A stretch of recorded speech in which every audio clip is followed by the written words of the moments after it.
வணக்கம் மக்களே, நான் உங்கள் அஸ்வின். லவ் அன்லிமிட்டெட் சீரீஸின் 2வது நாவலுடன் உங்களை சந்திப்பதில் எனக்கு பெரும் மகிழ்ச்சி. என் ராங்கி புள்ள கதை மிகவும் பரபரப்பானது, காதலின் கனமான தருணங்களை கொண்டது. கதை கேட்க தயாரா? வாருங்கள், கதைக்குள் போவோம். ரேணு பணத்தை திருடுவதற்காக தன்னுடைய 2 விரல்களை அப்பாவின் பாக்கெட்டுக்குள் நுழைத்து கொண்டிருந்தாள். எடுத்துட்டியா என்று சன்னமான குரலில் தொலைபேசியில் காத்திருந்த அபிஷேக் பதற்றத்துடன் கேட்டான். கொஞ்ச நேரம் சும்மா இருக்கியா? பதற்றமில்லாத கனமான குரலில் கேட்டுவிட்டு ரேணு சுற்றும் முற்றும் பார்த்தாள். அவளுடைய அப்பா அறைக்குள் நுழைந்து கொண்டிருந்தார். ரேணு மெதுவாக பின்வாங்கினாள். ஆச்சரியப்படும் விதத்தில் அவளுடைய கொலுசு கூட சத்தம் எழுப்பவில்லை. அப்படியானால் அவளுடைய நடை எப்படிப்பட்டது என்று இதை வைத்தே அறிந்து கொள்ளலாம். உன்னால பொறுமையா இருக்க முடியாதா? நான் என்ன பண்ண?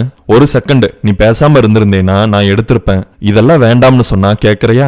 வேண்டாம்னு சொல்லிட்டு நீ தான் கஷ்டப்படுவ. அதை என்னால பார்க்க முடியாது. இப்ப என்ன பண்ணலாம்னு பிளான் வச்சிருக்க? திரும்பவும் போய் எடுக்க போறேன். உங்க அப்பா இருக்கும்போதா? வேற வழி இல்ல. உங்ககிட்ட போன்ல கொஞ்ச நேரத்துக்கு பேச முடியாது. அமைதியா எனக்காக நான் சொல்ற வரைக்கும் கால்ல வெயிட் பண்ணு. சரி புள்ள, உனக்காக வெயிட் பண்றேன். நீயே கூப்பிடு. அவனுடைய பேச்சு அவளை அந்த நேரத்தில் நெகிழ வைத்தது. உனக்காக எது வேண்டுமானாலும் செய்வேன். அதற்காகத்தானே நான் இருக்கிறேன். என்னை விட்டால் உன்னை யார் பார்த்துக் கொள்வார்? கண்ணின் இமை போல உன்னை பார்ப்பேன் என்று சொல்ல மாட்டேன். ஆனால் நான் ஒரு நல்ல சிநேகிதி என்ற பொறுப்பிற்கு தகுந்தாற் போல பார்த்துக் கொள்வேன். இனி 7 பிறப்பிற்கும் நான் தான் சிநேகிதி, காதலியும் கூட. அப்பா அமர்ந்து தன்னுடைய போனை நோண்டி கொண்டிருந்தார். மங்கலான வெளிச்சத்தில் அவருடைய முதுகு ஒரு மலை குன்றை போல காட்சி கொடுத்தது. பயமில்லாமல் பீரோவை நெருங்கினாள் ரேணு. அவளுடைய அம்மா உள்ளே வராமல் இருந்தால் நன்றாக இருக்கும் என்று பிரார்த்தித்தபடி பீரோவை திறந்தாள். ரேணு, எதுக்கு பீரோவை திறக்கிற? பீரோவின் கிரிச்சென்ற சத்தம் அப்பாவை இப்படி கேள்வி கேட்க வைத்தது. ரேணு பதில் சொல்வாள் என்று எதிர்பார்த்தார். ஆனால் அவள் பதில் ஏதும் சொல்லவில்லை. என்ன பண்றா இவ என்று மனதில் நினைத்தபடியே அவர் திரும்பினார். பீரோவை திறந்து தன்னுடைய துணிகளை பொறுக்கி கொண்டிருந்தாள். குளிக்க போறியா? ஆமா. எல்லா விஷயத்தையும் உங்ககிட்ட சொல்லிட்டு தான் பண்ணணுமா என்ன? இந்நேரத்துக்கு என்ன குளியலு? அவள் பேசிய விதம் தனக்கு பிடிக்கவில்லை என்பதை தன்னுடைய அடுத்த கேள்வியின் மூலமாக அவர் வெளிப்படுத்தினார். பொம்பளைங்க விஷயத்துல தலையிடாதீங்க. கேட்ட கேள்வி தவறு என்று புரிந்து கொண்டவர் தலையை திருப்பி கொண்டார். பீரோவை சார்த்தியவள் ஹேங்கரில் தொங்கிக் கொண்டிருந்த அப்பாவின் சட்டையை பார்த்தாள். சிறிய இடுக்கி போல தன்னுடைய 2 விரல்களையும் பயன்படுத்தி ஒரு பணக்கட்டரை லாவகமாக பாக்கெட்டிலிருந்து வெளியே எடுத்தாள். அடுத்த நொடி நைட்டியை விலக்கி பணத்தை உள்ளே வைத்துக் கொண்டாள். திரும்பவும் பீரோவை திறந்தாள். இந்த முறை அவள் அப்பா என்ன செய்கிறார் என்று பார்த்தாள். அவர் திரும்பவில்லை. எந்தவிதமான அனாவசியமான கேள்விகளையும் அவர் கேட்கவில்லை. அம்மா நல்ல வேளையாக தலையை காட்டவில்லை என்று நினைத்தபடியே பணத்தையும் துணியையும் எடுத்துக்கொண்டு தன்னுடைய அறைக்கு வந்தாள். துணிகளை படுக்கையின் மீது போட்டாள். ஒரு ஷாலை எடுத்து கழுத்தில் போட்டபடி அவள் அறையின் பின்கதவை திறந்து கொண்டு வெளியே வந்தாள். அவர்கள் வீட்டிற்கு காம்பவுண்ட் சுவர் என்று எதுவும் இல்லை. குளியல் அறையை சுற்றி கொண்டு நடந்து முட்செடிகளை கடந்து அவர்கள் வீட்டின் பின்புறமாய் இருக்கும் தெருவிற்கு வந்தாள். டே அபிசு, சொல்லு புள்ள, பணத்தை லவுட்டிட்டேன். பேசாம கொண்டு போய் திரும்ப வச்சுறேன். நீ வைக்கிற எங்க அப்பா பாக்கெட்ல? நான் வைக்கிறதா? அப்ப பேசாம இரு. எங்க வரணும்? டீ கடைக்கு முன்னாடி இருக்கிற சந்துக்கு வா. வெயிட் பண்ணிக்கிட்டு இருக்கியா இல்ல இனிமேல் தான் வருவியா? இல்ல, வந்துருவேன். அப்போ இன்னும் நீ வரல? ஆமாமா, வரல. வந்துட்டு போன் பண்ணு. நீ வா, அதுக்குள்ள வந்துருவேன். சரி, நான் என் ஃப்ரெண்டு வீட்டுல தலையை காமிச்சிட்டு வந்துடுறேன். அதெல்லாம் பண்ணிட்டு இருக்காத பிளீஸ் டி. அவனை கெஞ்ச விட்டு பார்ப்பதில் அவளுக்கு அலாதி மகிழ்ச்சி. கொஞ்ச நேரம் உனக்காக வெயிட் பண்ணுவேன். இல்லைன்னா ஃப்ரெண்டு வீட்டுக்கு போயிட்டு அப்படியே எங்க வீட்டுக்கு வந்துருவேன். மிரட்டாதடி. இருட்டான தெருவினோட நடந்து அந்த டீ கடையை அடைந்தாள். கடையை மூடிக்கொண்டிருந்தார்கள். அங்கே வெளிச்சத்திற்குண்டான ஒரே ஒரு அந்த டீ கடையின் விளக்குதான். அவர்களும் கிளம்பிவிட்டால் அந்த இடத்திலிருந்து பேசுவதற்கு மிகவும் சிரமமாகிவிடும். ரேணுவுக்கு பயங்கரமாக குளிரடித்தது. அவனை பற்றி நினைத்தபடியே சாலை உதறி முழுவதுமாய் தன்னுடைய உடம்பை போர்த்தி கொண்டாள். 2 நிமிடம் 12 நொடி கழித்து வந்தான் அபிஷேக். குளிச்சுட்டு வரையா என்று கேட்டாள் ரேணு. வீட்டில இருந்து ஓடி வரேன், வேர்வையில தான் நனைஞ்சு போச்சு. அவன் சொன்னதை கேட்டு பலமாக சிரித்தாள். பணத்தை எடுத்துட்டு வந்துட்டியா? அதுக்காக தானே இவ்வளவும். கண்ணிமைக்கும் நேரத்தில் அவன் கையில் பணத்தை கொடுத்தாள். பேசுறதுக்கு நேரம் இல்ல, அவங்களாம் வெயிட் பண்ணிக்கிட்டு இருப்பாங்க. அப்படியா? சரி, கிளம்பு. ரேணு ஏக்கமான குரலில் பேசினாள். வலது கரத்தால் அவளுடைய இடுப்பை சுற்றி வளைத்தான். மஞ்சள் விளக்கின் ஒளியில் குளித்து கொண்டிருந்த அவளை மொத்தமாக பார்த்தான். சரக்கென்று இருட்டுக்குள் இழுத்து போனான். இன்பமாக 2 இதழ்களும் இணைந்தன. 23 நொடிகள் அந்த இணைப்பு நீண்டது. நெற்றியில் முத்தமிட்டான். வெளிச்சத்திற்கு வந்து போயிட்டு வர ரேணு என்று அவசரமாக சொல்லியபடியே ஓடினான்.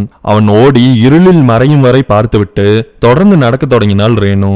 ஷாலின் முனையை பற்றி காற்றில் அதை ஆட்டியபடியே நடந்தாள். அவனின் வியர்வை வாசம் இப்பொழுது அவளின் நாசியை தொட்டது. முகத்தில் இருந்த அவனுடைய வியர்வையை ஒரு விரலால் வலித்து சுண்டிவிட்டாள். இருளில் நகர்ந்தபடியே வெட்கப்பட்டாள். அபிஷேக் மூச்சு வாங்க ஓடிக்கொண்டிருந்தான். வழியில் யாராவது தனக்கு தெரிந்த நண்பர்கள் வந்தால் நன்றாக இருக்குமே என்று நினைத்தான். ஆனால் அப்படி யாரும் அவனுக்கு உதவி செய்யும் வகையில் வரவில்லை. அவனேதான் இப்பொழுது வீட்டிற்கு ஓடிப்போயாக வேண்டும். அவனுடைய வீட்டிற்கும் ரேணுவின் வீட்டிற்கும் இடையில்தான் எப்பொழுதும் சந்தித்துக் கொள்வார்கள். வீட்டிற்கு தெரியாமல் இருவரும் வந்ததால் இப்படி ஓடிக்கொண்டிருக்கிறான் அபிஷேக். பயங்கரமாக கால்வலிக்க அவன் ஓடிக்கொண்டிருந்தாலும் அவனுடைய மனது விட்டு வந்த ரேணுவின் மீதே இருந்தது. எனக்காக அவள் என்னென்னவெல்லாம் செய்கிறாள், அவளுக்காக நான் என்ன செய்தேன்? ஏதாவது செய்ய முயற்சிக்கிறேன். இதை தவிர என்னால் எதுவும் செய்ய முடியவில்லை. அவளின் துக்கத்தை புரிந்து கொள்ளாமல் அவளுடைய கரத்தை பற்றி இழுத்தேனா? இன்பமாக அவன் இருக்கட்டுமே என்று அவளும் இழுபட்டாளா? அவளை இது போன்ற எதிர்பார்க்காத வேதனைகளில் இனிமேல் தள்ளக்கூடாது. திருட்டுத்தனமாக தீண்டிக் கொள்வது இன்பமாகத்தான் இருக்கிறது. மனதின் ஒரு மூளை அது நேர்மையற்ற செயல் என்றே சொல்கிறது. பலமாக கூச்சல் இடுகிறது.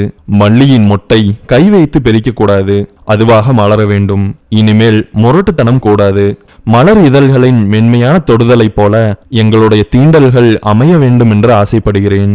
மூச்சிறைக்க ஓடி வந்து அவன் தன்னுடைய வீட்டை அடைந்திருந்தான். வீட்டிற்குள் நுழைவதற்கு முன்பு ரேணு எவ்வளவு பணம் எடுத்து வந்திருக்கிறாள் என்று பார்த்தான். அதில் 10,000 இருந்தது. அவனுக்கு தலை சுற்றியது. இவ்வளவு பணம் காணாமல் போனால் யாராவது சும்மா விடுவார்களா? அவள் தன்னை மிகவும் இக்கட்டான சூழ்நிலையில் மாட்டிவிட்டாள் என்று நினைத்து வருத்தப்பட்டான். அவளும் வேறு மாட்டிக்கொண்டாள். இது அவனுடைய கூடுதலான வருத்தம். ஆனால் அந்த பணம் அவனுக்கு இப்பொழுது மிகவும் தேவையான ஒன்று. வீராப்பாக ரேணுவிடம் திரும்பி கொண்டு போய் வைத்துவிடு என்று சொன்னானே தவிர அதற்கு அவன் ஆசைப்பட முடியாத நிலைமையில்தான் இருந்தான். 5,000 ரூபாயை எடுத்து தனியாக வைத்துக் கொண்டான். அம்மா முதுகு காட்டியபடியே சமைத்துக் கொண்டிருந்தாள். மீ என்று அழைத்தான். எங்கடா போருக்கு போயிருந்த? திரும்பி பார்க்காமல் அம்மா தாக்கினாள். பணம் கொண்டு வந்திருக்கேன், அதை அப்படி வச்சுட்டு போ. அப்பங்கிட்ட கொடுத்துரு. அதெல்லாம் எனக்கு தெரியும், நீ போட. சமைச்சியா? மீனு கோழின்னு வாங்கி போட்டிருக்கிற சமைக்கிறதுக்கு. அம்மா திரும்பி அவனை கண்ணுக்கு கண்ணாக பார்த்து முறைத்தபடியே பேசினார். சோகம், கோபம், இயலாமை, ஏக்கம் என அனைத்து உணர்வுகளும் அவனுடைய அம்மாவின் கண்களிலிருந்து வெளிப்பட்டது. இத்தனை உணர்வுகளும் அவனை தாக்கினாலும் நின்று அதையெல்லாம் அனுபவித்து அதற்குண்டான பதிலை தரும் சூழ்நிலையில் அவன் இல்லை. அவன் இப்பொழுது ஓட வேண்டும். திரும்பவும் 2 கிலோமீட்டர் ஓட வேண்டும். அவர் என்ன பண்ணிட்டு இருக்காரு? திண்ணையில உட்கார்ந்திருக்காரு. சோ இவர் ஏமா முன்னாடி உட்கார்ந்திருக்காரு? அவன் அப்படி சலித்து கொண்டதற்கும் ஒரு காரணம் இருக்கிறது. மோ 10 நிமிஷத்துல வந்துடுறேன்.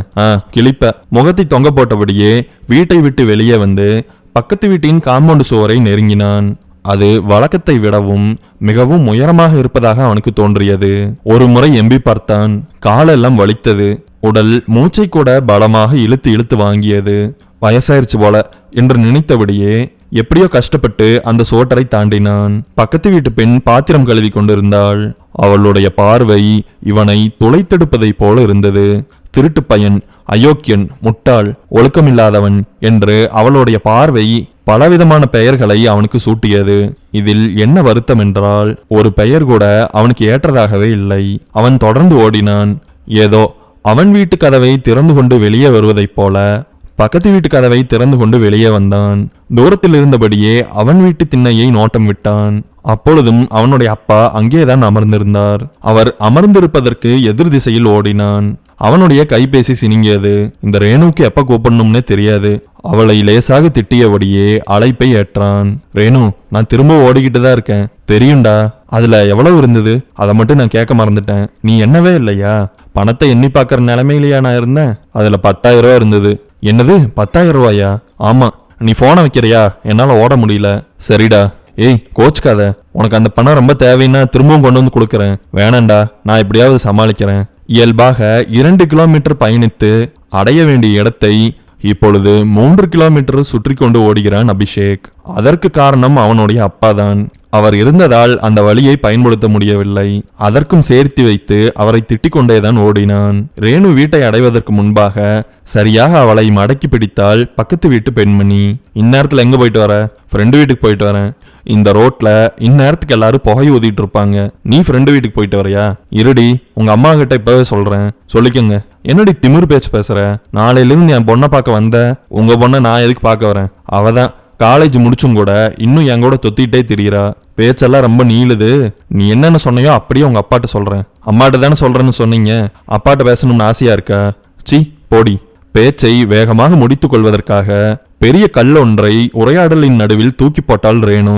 அது சரியாக உருண்டு போய் பக்கத்து வீட்டு பெண்மணியை தாக்கியது. அவள் அரண்டு போய் ஒதுங்கி கொண்டாள். எல்லாம் நடிப்புதான் என்று ரேணுவுக்கு தெரியும். அம்மா இல்லாத நேரங்களில் வேண்டுமென்றே அந்த பெண்மணி அப்பாவுடன் பேசிக் கொண்டிருந்ததை அவள் பார்த்திருக்கிறாள். அதை மனதில் வைத்துதான் காட்டமான ஒரு கேள்வி அம்பை பக்கத்து வீட்டு பெண்மணியின் மீது செலுத்தினாள். வெகு தூரம் நடந்து வந்ததால் ரேணுவுக்கு மிகவும் களைப்பாக இருந்தது. வீட்டை அடைந்து குளியல் அறை கதவை திறந்து கொண்டு உள்ளே நுழைந்தாள். உடைகளை களைந்து 3 மங்கு தண்ணியை எடுத்து தன் மீது ஊற்றிக்கொண்டாள். திரும்பவும் உடையை போட்டுக்கொண்டு குளியல் அறையை விட்டு வெளியே வந்தாள். அவளுடைய அப்பா பக்கெட்டுடன் நின்று கொண்டிருந்தார். நீதான் குளிச்சுக்கிட்டு இருந்தியா? ஆமாப்பா. எவ்வளவு நேரமா குளிச்சுட்டு இருக்க? உங்ககிட்ட பேசிட்டு வந்தேன்ல அப்பல இருந்து. அவளை எரித்து விடுவதைப் போல பார்த்தார் அவளுடைய அப்பா. சமையல் அறையை அடைந்தாள். என்னடி சொட்ட சொட்ட நனைஞ்சுகிட்டு இருக்க? குளிச்சம்மா. எப்ப குளிச்ச? இந்நேரம் வரைக்கும் அப்பா தானே உள்ள இருந்தாரு. புரியாமல் கேள்வி கேட்டாள் ரேணுவின் அம்மா. ஓ, அதனாலதான் அப்படி பார்த்தாரா? தேவையில்லாம வாயை கொடுத்து மாட்டிக்கிட்டோம். நினைத்தபடியே தன்னுடைய அறைக்கு போனாள். அவளுடைய அண்ணன் வீட்டில் மேல்புறத்தில் இருந்தபடியே அனைத்து விஷயங்களையும் பார்த்து கொண்டிருந்தான். ஒரு பூனை போல பாதங்களை மெல்லமாக எடுத்து வைத்து ரேணுவின் அறைக்குள் நுழைந்தான். நீ எதுக்குடா இங்க வர? நான் வரக்கூடாதா? ஆமா, வரக்கூடாது. அப்போ நீ மட்டும் எங்க வேணாலும் போயிட்டு வரலாமா? டேய், என்ன சொல்ற நீ? எல்லாம் பார்த்துட்டு தான் இருக்கேன். நேரம் வரட்டும், சரியா உன்னை அப்பாட்ட மாட்டி விடுறேன். நீ எதுக்குடா மாட்டி விடணும்? உன் பேரக்கு எடுத்துக்காத. வாஞ்சியுடன் சொல்லிவிட்டு அறையின் கதவை படார் என்று சாத்தினாள். அப்பாட்ட சொல்றானாமா. இன்னும் எத்தனை பேர் தான் இன்னைக்கு பயமுறுத்த போறாங்களோ. ஆனா ஓவரா கித்தாப் காட்டுறாங்கப்பா. 10,000 ரூபாய் பிரச்சனை அவளின் கழுத்தை வந்து பிடிக்கும் என்று அவளுக்கு தெரியும். அதை பற்றி நன்றாக அவளுக்கு தெரிந்தாலும் கவலைப்படுவதால் எதுவும் மாறப்போவதில்லை என்று தெரிந்ததால் அதை பற்றி யோசிக்காமல் இருந்தாள். ரவுடி தயாளனின் வீட்டை அடைந்தான் அபிஷேக். அண்ணி, அண்ணன் இருக்காரா? இருக்காருடா. கொஞ்சம் கோபமா இருக்காரு, பார்த்து நடந்துக்க. முழு பணத்தை எடுத்துட்டு வந்துட்டியாடா? கேட்டபடியே அவன் தோள் மீது கை போட்டாள்.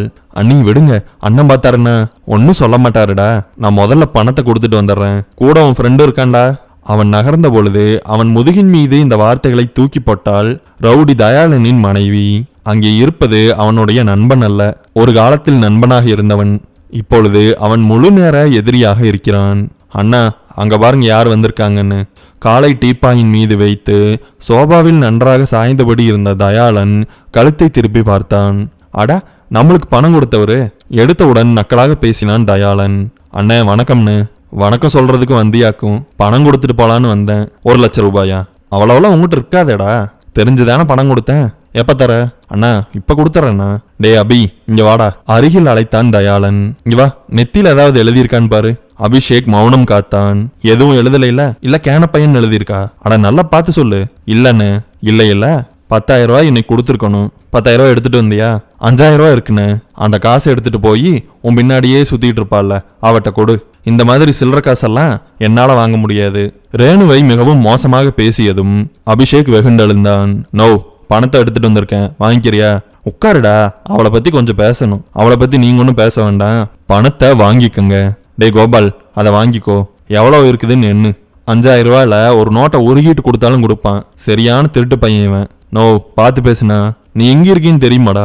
கை நரம்ப உருகி போட்டுருவேன். தான் இருக்கும் சூழ்நிலை எப்படிப்பட்டது என்று இப்பொழுதுதான் அபிஷேக்கிற்கு நினைவு வந்தது. இருக்குதுண்ணா, 5,000 ரூபா இருக்குது. இப்படி 5,000 கொடுத்து நான் எப்படா முழு பணத்தை வாங்குறது? அண்ணே, கொஞ்ச நேரம் அவனை வெளியில இருக்க சொல்லுங்க. அவனை என்னத்தரா வெளியில இருக்க சொல்றது? நீ வீட்டுக்கு போட. இங்க பாரு, இதே மாதிரி அடிக்கடி பணத்தை கொண்டு வந்து கொடுத்துடணும். அப்புறம் இன்னொரு விஷயம், என் பொண்டாட்டிகிட்டையெல்லாம் உரசிட்டு இருக்க கூடாது. நான் ஒன்னும் பண்ணல. தட்டு தடுமாறி கூறினான் அபிஷேக். கை நரம்பு ஞாபகம் இருக்குல்ல? ஒழுக்கமா வீடு போய் சேரு. டேய், உங்க ஏரியாவில் ஆசை பொங்க கோபாலிடம் ஏதோ ஒரு விஷயத்தை பற்றி பேச தொடங்கினான் தயாளன். இதற்கு மேலும் இங்கே இருக்க வேண்டாம் என்று நினைத்தான் அபிஷேக். நான் போயிட்டு வரேன்னா. உன் ஃப்ரெண்டு கிட்ட எதுவும் சொல்லலையா? நீங்க ஏதோ முக்கியமா பேசிக்கிட்டு இருக்கீங்க, அதான்னா. அதை தயாளன் காதில் போட்டுக்கொண்டதாக கூட தெரியவில்லை. அவன் கவனம் எல்லாம் பேச்சில் தான் இருந்தது. தயாளனின் மனைவியின் கண்ணில் படாமல் வீட்டிற்கு வருவதற்குள் போதும் போதும் என்று ஆகிவிட்டது. ரேணு, பணத்தை கொடுக்க வேண்டிய இடத்துல எல்லாம் கொடுத்தாச்சு. உனக்கு ஒன்னும் பிரச்சனை இல்லையே. இந்த செய்தியை அபிஷேக் அனுப்பியதும் டிங் என்று ஒரு முறை அலறியது ரேணுவின் கைபேசி. எப்ப பார்த்தாலும் உன்னோட போனுக்கு ஏதோ ஒன்று வந்துகிட்டே இருக்கு. என்ன அது, கொடு பார்க்கலாம். கைபேசியை எடுத்து அப்பாவிடம் கொடுத்தாள் ரேணு. கம்பெனி மெசேஜா? ஏன் உங்களுக்கு போன் கம்பெனியிலிருந்து இந்த மாதிரி மெசேஜ் வராதா? உன்னோட புள்ள வர வர ஓவரா பேசுறாடி. வைக்கும்போது நல்லா இருந்ததா, இப்ப ஏன் புள்ளைங்கிறீங்க? நீங்க 2 பேரும் அடிச்சுக்காதீங்க, எல்லாரும் கொஞ்சம் சாப்பிடுங்க, நான் என்னோட ரூமுக்கு போறேன். இப்படி வெளியில் கோபமாக இருப்பதைப் போல காட்டிக் கொண்டாலும் அவள் அப்படி செய்ததற்கு ஒரு காரணம் இருக்கிறது. அறைக்கு வந்தால் தானே அவள் அபிஷேக்கிடம் பேச முடியும். அபிஷேக் ரேணுகாவிற்கு குறுஞ்செய்தி அனுப்புவதற்காகவே பிரத்யேகமாக ஒரு முறையை வைத்திருந்தான். எப்பொழுது அவளுக்கு குறுஞ்செய்தி அனுப்பினாலும் சொல்ல வேண்டிய விஷயத்தை டைப் செய்வதற்கு முன்பு தொலைத்தொடர்பு நிறுவனங்களில் இருந்து வரும் குறுஞ்செய்தியை நிரப்பிவிடுவான். அதன் பின்புதான் தான் சொல்ல வேண்டிய விஷயத்தை கடைசியாக சேர்த்திருப்பான். அபிஷேக்கின் பெயரை தொலைத்தொடர்பு நிறுவனங்களின் பெயரில் சேமித்து வைத்திருந்தாள் ரேணுகா.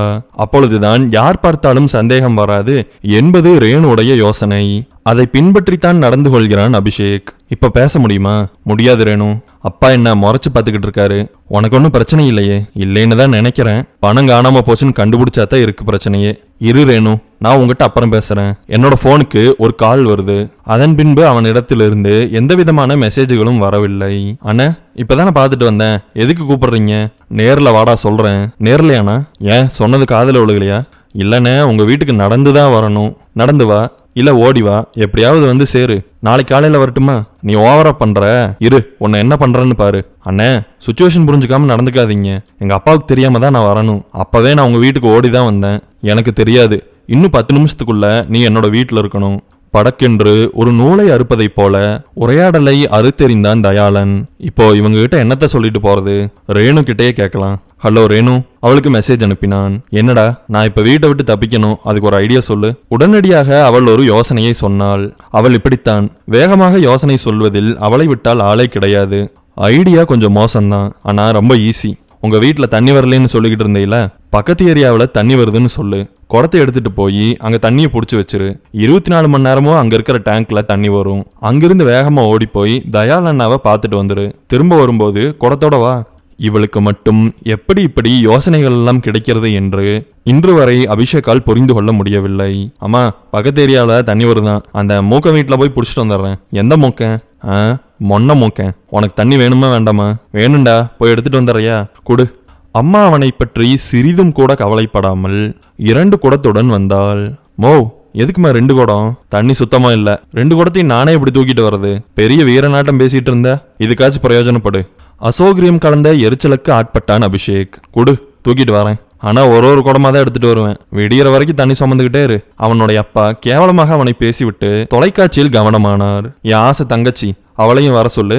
அவ கையில ஒரு குடத்தை கொடுத்து அனுப்பிச்சாதான் உங்களுக்கெல்லாம் புத்தி வரும். தேவையில்லாமல் கொஞ்சம் அதிகம் பேசிவிட்டதாக அவன் நினைத்தான். அது சரி என்பதைப் போல அவனுடைய அப்பா எழுந்து நின்றார். கன்னம் கிழிந்து விடும்படியாக பளிச்சென்று அறைந்தார். பொம்பளை புள்ளைய இந்நேரத்துக்கு நீ ரோட்டு கூட்டிட்டு போலான்னு பாக்குறியா? உங்க மாமனுங்களோட புத்தி உனக்கு அப்படியே இருக்கு. எங்க அண்ணனை எதுக்குங்க இழுக்கிறீங்க? நீ வாயை மூடிட்டு இருடி, போட. 2ஐயும் நீயே போய் தூக்கிட்டு வா. இது எதுவும் தன்னுடைய காதில் விழவில்லை என்பதைப் போல அவனுடைய தங்கை போர்க்கால் நூடில்ஸை கிளறி கொண்டிருந்தாள்.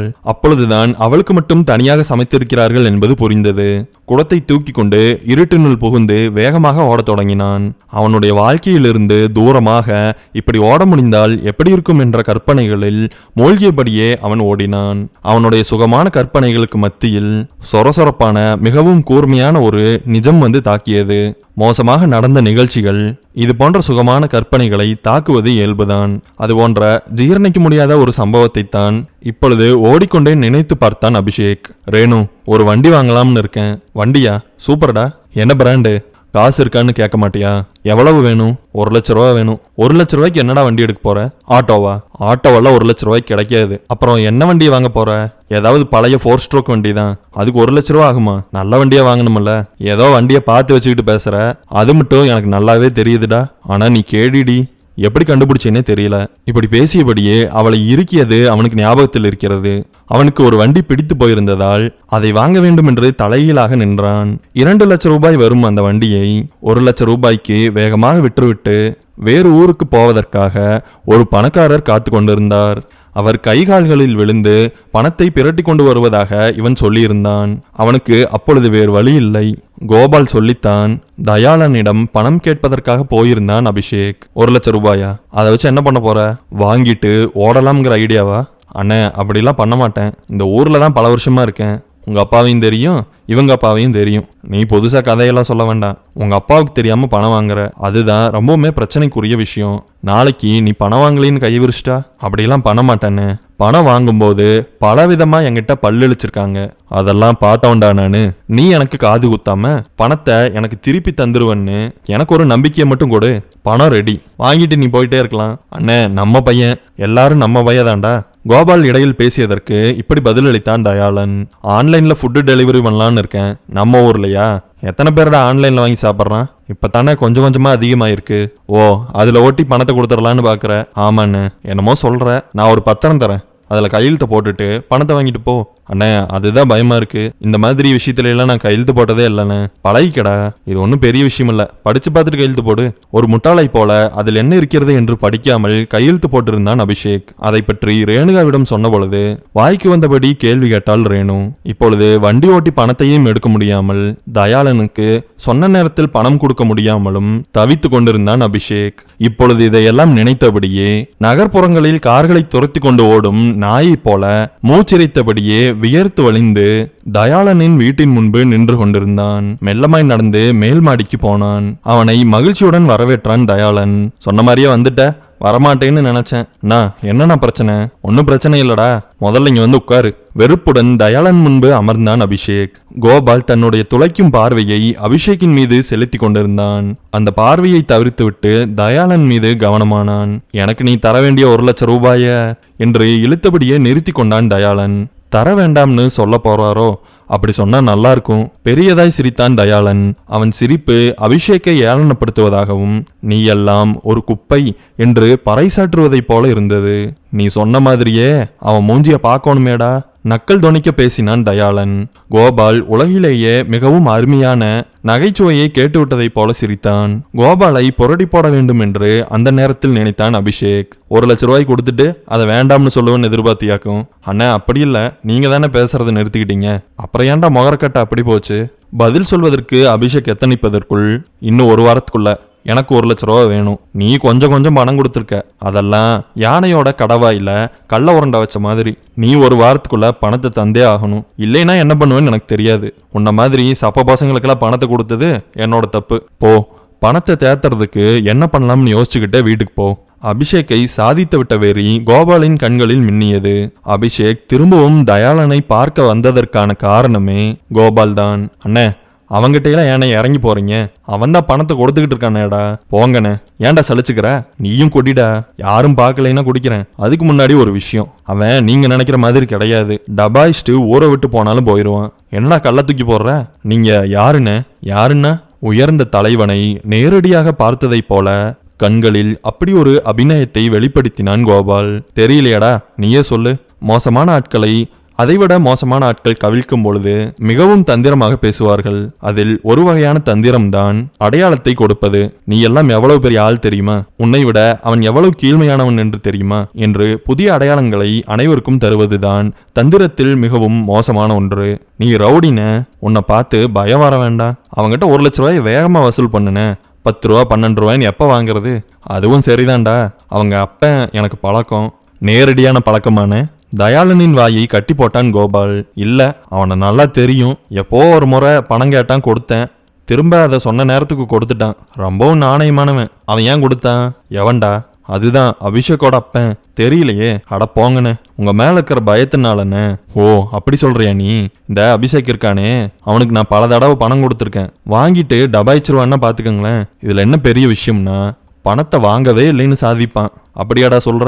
நம்ம கிட்ட தான் பத்திரம் இருக்கே. அண்ணே, நான் சொல்றதே உங்களுக்கு புரிய மாட்டேங்குது. நீங்க யாருன்னு அப்பொழுது காட்டிய அதே பாவனையை தன்னுடைய கண்களில் காட்டினான் கோபால். அவனுக்கு போனை போட்டு இப்பவே வர வைக்கிறேன். பயப்படுறானான்னு பார்க்கலாம். இல்லைன்னா இன்னைக்கு தட்டுற தட்டுல நாளைக்கு அவன் பணத்தோட நிக்கணும். கோபால் பற்ற வைத்த திரி வேகமாக பற்றி கொண்டு சரசரவென்று சத்தம் எழுப்பியபடியே வெடியை நோக்கி நகர்ந்து கொண்டிருந்தது. அபிஷேக் கொஞ்சம் ஏமாந்தாலும் அந்த வெடி வெடித்து விடும். கோபால் அபிஷேக்கிற்கு பணம் கொடுத்திருந்தான். 5,000 ரூபாய் வாங்கியிருந்த அபிஷேக் கொஞ்சம் கூட அந்த பணம் குறையாமல் திரும்ப கொடுத்திருந்தான். என்னடா 5,000 ரூபாய் வாங்கின? 5000 ரூபாயே திரும்ப தர, அப்புறம் 10,000 ரூபா கொடுப்பாங்களா? வாங்கி 1 மாசம் ஆச்சு, அதுக்கு என்ன பண்ண சொல்ற? 1000 ரூபா சேர்த்தி கொடு. இது என்னடா பகல் கொள்ளையா இருக்கு? நீ என்னோட ஃப்ரெண்டு தானே? அதெல்லாம் கிடையாது. பணத்தை எடுத்து வச்சுட்டு வேற வேலை பாரு. போடா பைத்தியக்காரா, ஏதாவது உளறிக்கிட்டு பணத்தை எடுத்து வச்சுட்டு வேற வேலை பாரு. என்கிட்ட இல்லடா, ரேணு வச்சிருப்பால, இரு அவளுக்கு கூப்பிடுறேன். உங்ககிட்ட கைமாத்து வாங்கினது அவளுக்கு தெரியாதுடா, இப்ப சொல்லிடலாம். மெத்தனமாக ரேணுவுக்கு தொலைபேசியில் அழைத்தான். அபிஷேக் கோபாலின் கன்னத்தில் வைத்த அறையின் பலனாக அவனுடைய கைபேசி தரையில் விழுந்து சிதறியது. அவளுக்கு எதுக்கடா கூப்பிட்ட? கோபால் இவனுடைய சட்டையை பிடித்தான். பொது இடம் என்று கூட பார்க்காமல் இருவரும் தரையில் உருண்டார்கள். அங்கே இருந்த மக்கள் இருவரையும் பிரித்து விட்டார்கள். கோபால் அப்பொழுதே மனதுள் கருவி கொண்டான். இவனை சரியான நேரம் பார்த்து கவிழ்த்து விட வேண்டும் என்று காத்திருந்தான். நடந்த சண்டையை மறந்துவிட்டு இயல்பாக பழையபடி இருக்கலாம் என்று சொன்னான் அபிஷேக். அதை ஏற்றுக்கொள்பவனை போல நடித்து அபிஷேக் கஷ்டப்படும் பொழுது ரவுடி தயாளனிடம் அவனை மாட்டிவிட்டான். அந்த பணத்தை திருப்பி கொடுக்க முடியாமல் அபிஷேக் புலம்பிக் கொண்டிருந்த பொழுது, தயாண்ணாவை பத்தி உனக்கு தெரியுமா? அவரு தோலை உரிச்சு உப்பு கண்டம் போட்டுருவாரு. இதெல்லாம் தெரிஞ்சு மாடா என்னை அவர்கிட்ட மாட்டி விட்ட? வேணுக்கு முன்னதான்டா மாட்டி விட்டேன். அவர்கிட்ட எல்லாம் நீ முழு பணத்தை கொடுத்தா கூட தப்பிக்க முடியாது. வட்டிக்கு மேல வட்டி போட்டே இருப்பாரு. டேய், ஏன்டா இப்படி பண்ண? ரேணுவை என்கிட்ட இருந்து தட்டிட்டு போனேல? டேய், கேனத்தனமா பேசாத. கேனத்தனமா தான்டா இருக்கும். அவளை என்கிட்ட திரும்பி அனுப்புறியா? திரும்பவும் தள்ளுமுள்ளில் ஈடுபட்டார்கள் இருவரும். அன்றிலிருந்து இருவரும் பேசிக்கொள்வதில்லை. அன்றிலிருந்து மிகவும் வஞ்சகத்துடன் நடந்து கொண்டான் கோபால். அனைவரும் தூங்கிய பிற்பாடு வீட்டிற்குள் நுழைந்தான் அபிஷேக். சாப்பிடாமல் தண்ணீரை மட்டும் குடித்துவிட்டு உறக்கமில்லாமல் தவித்தான். அதிகாலை எப்படியோ விடிந்தது. நேரடியாக ரேணுவை பார்க்க கிளம்பினான். அவள் பிளாஸ்டிக் பொருட்களை எல்லாம் விற்கும் கடையில் வேலை பார்த்தாள். ரேணு, கடையில ஓனர் இருக்காரா? இல்ல, உள்ளவா. வேகமாக தன்னுடைய கடையை போல உள்ளே நுழைந்து ரேணு வேலை செய்து கொண்டிருந்த குடோனை நெருங்கினான். என்னடா, என்ன அவசரம்? சாயந்தரம் பார்த்துருக்கலாமே. தயாளன் இன்னும் 1 வாரத்துக்குள்ள 1 லட்சம் ரூபாயை கொடுக்க சொல்லிட்டான். அட கடவுளே, இதுக்கு காரணம் யாருடா? அவரு பேசாம தானே இருந்தாரு. கோபால் தான் காரணமா இருக்கணும். இப்போ என்னடா பண்றது? அங்க என்னத்தமா பேசிக்கிட்டு இருக்க? இங்க வா. கடையின் சூப்பர்வைசர் அழைத்தார். இங்கே நில்லு, வந்துடுறேன். அந்த இடத்தில் நின்று கொண்டிருந்த பொழுது தனியாக நிற்கும் ஒரு மரத்தை போல உணர்ந்தான். அவள் திரும்பி வந்தாள். இன்னும் ஒரு 2 நிமிஷத்துக்கு கூப்பிட மாட்டாரு. நீ சொல்ல வேண்டிய விஷயத்த சொல்லு. பைக்கை வித்துடலாம்னு இருக்கேன். டேய், பைத்தியமா உனக்கு? அந்த பைக்கு உனக்கு எவ்வளவு பிடிக்கும்னு எனக்கு தெரியும். அதை விட எனக்கு ரொம்ப பிடிக்கும். பைக் மேல கைய வச்சேன்னு வச்சுக்கோ. ரேணு அபிஷேக்கின் தோலை பற்றி அழுத்தினாள். அப்புறம் நான் என்னதான் பண்ண முடியும்? ஏதாவது ஒரு வழி இருக்கும். நீ இந்த மாதிரி எல்லாம் யோசிக்காத. பைக்கு மட்டும் நீ வித்துட்டேன்னு தெரிஞ்சதுன்னு வச்சுக்கவேன், அப்புறம் நான் உங்ககிட்ட பேசவே மாட்டேன். உங்களோட டார்ச்சரா இருக்குடி. புள்ள செல்லம்னு கூப்பிடுவ. இப்போ உனக்கு டார்ச்சரா இருக்கா? அதுக்கு இல்ல புள்ள, என்ன பண்றதுன்னு தெரியல. அந்த இக்கட்டான சூழ்நிலையிலும் அவளுடைய கரத்தை பற்றி ஒவ்வொரு விரலாக ரசித்தபடியே பேசினான் அபிஷேக். நீ தான் ஈஸியா ஒரு ஐடியா வச்சிருப்பியே, அப்படி ஏதாவது இருந்தா சொல்லு, நான் ஃபாலோ பண்றேன். என்கிட்ட அப்படி ஒரு ஐடியா இருக்கு. அப்படி அவள் சொன்ன பொழுது அவளுடைய புறாக்கண்களை ஒரு முறை சிமிட்டி கொண்டாள். என்ன ஐடியா? அந்த ஐடியாவை கேட்டா நீ பயந்துருவ. அப்படி சொன்னவுடன் பயந்து போனான் அபிஷேக். பார்த்தியா, ஐடியா இருக்குன்னு சொன்னதுக்கே பயந்துட்ட.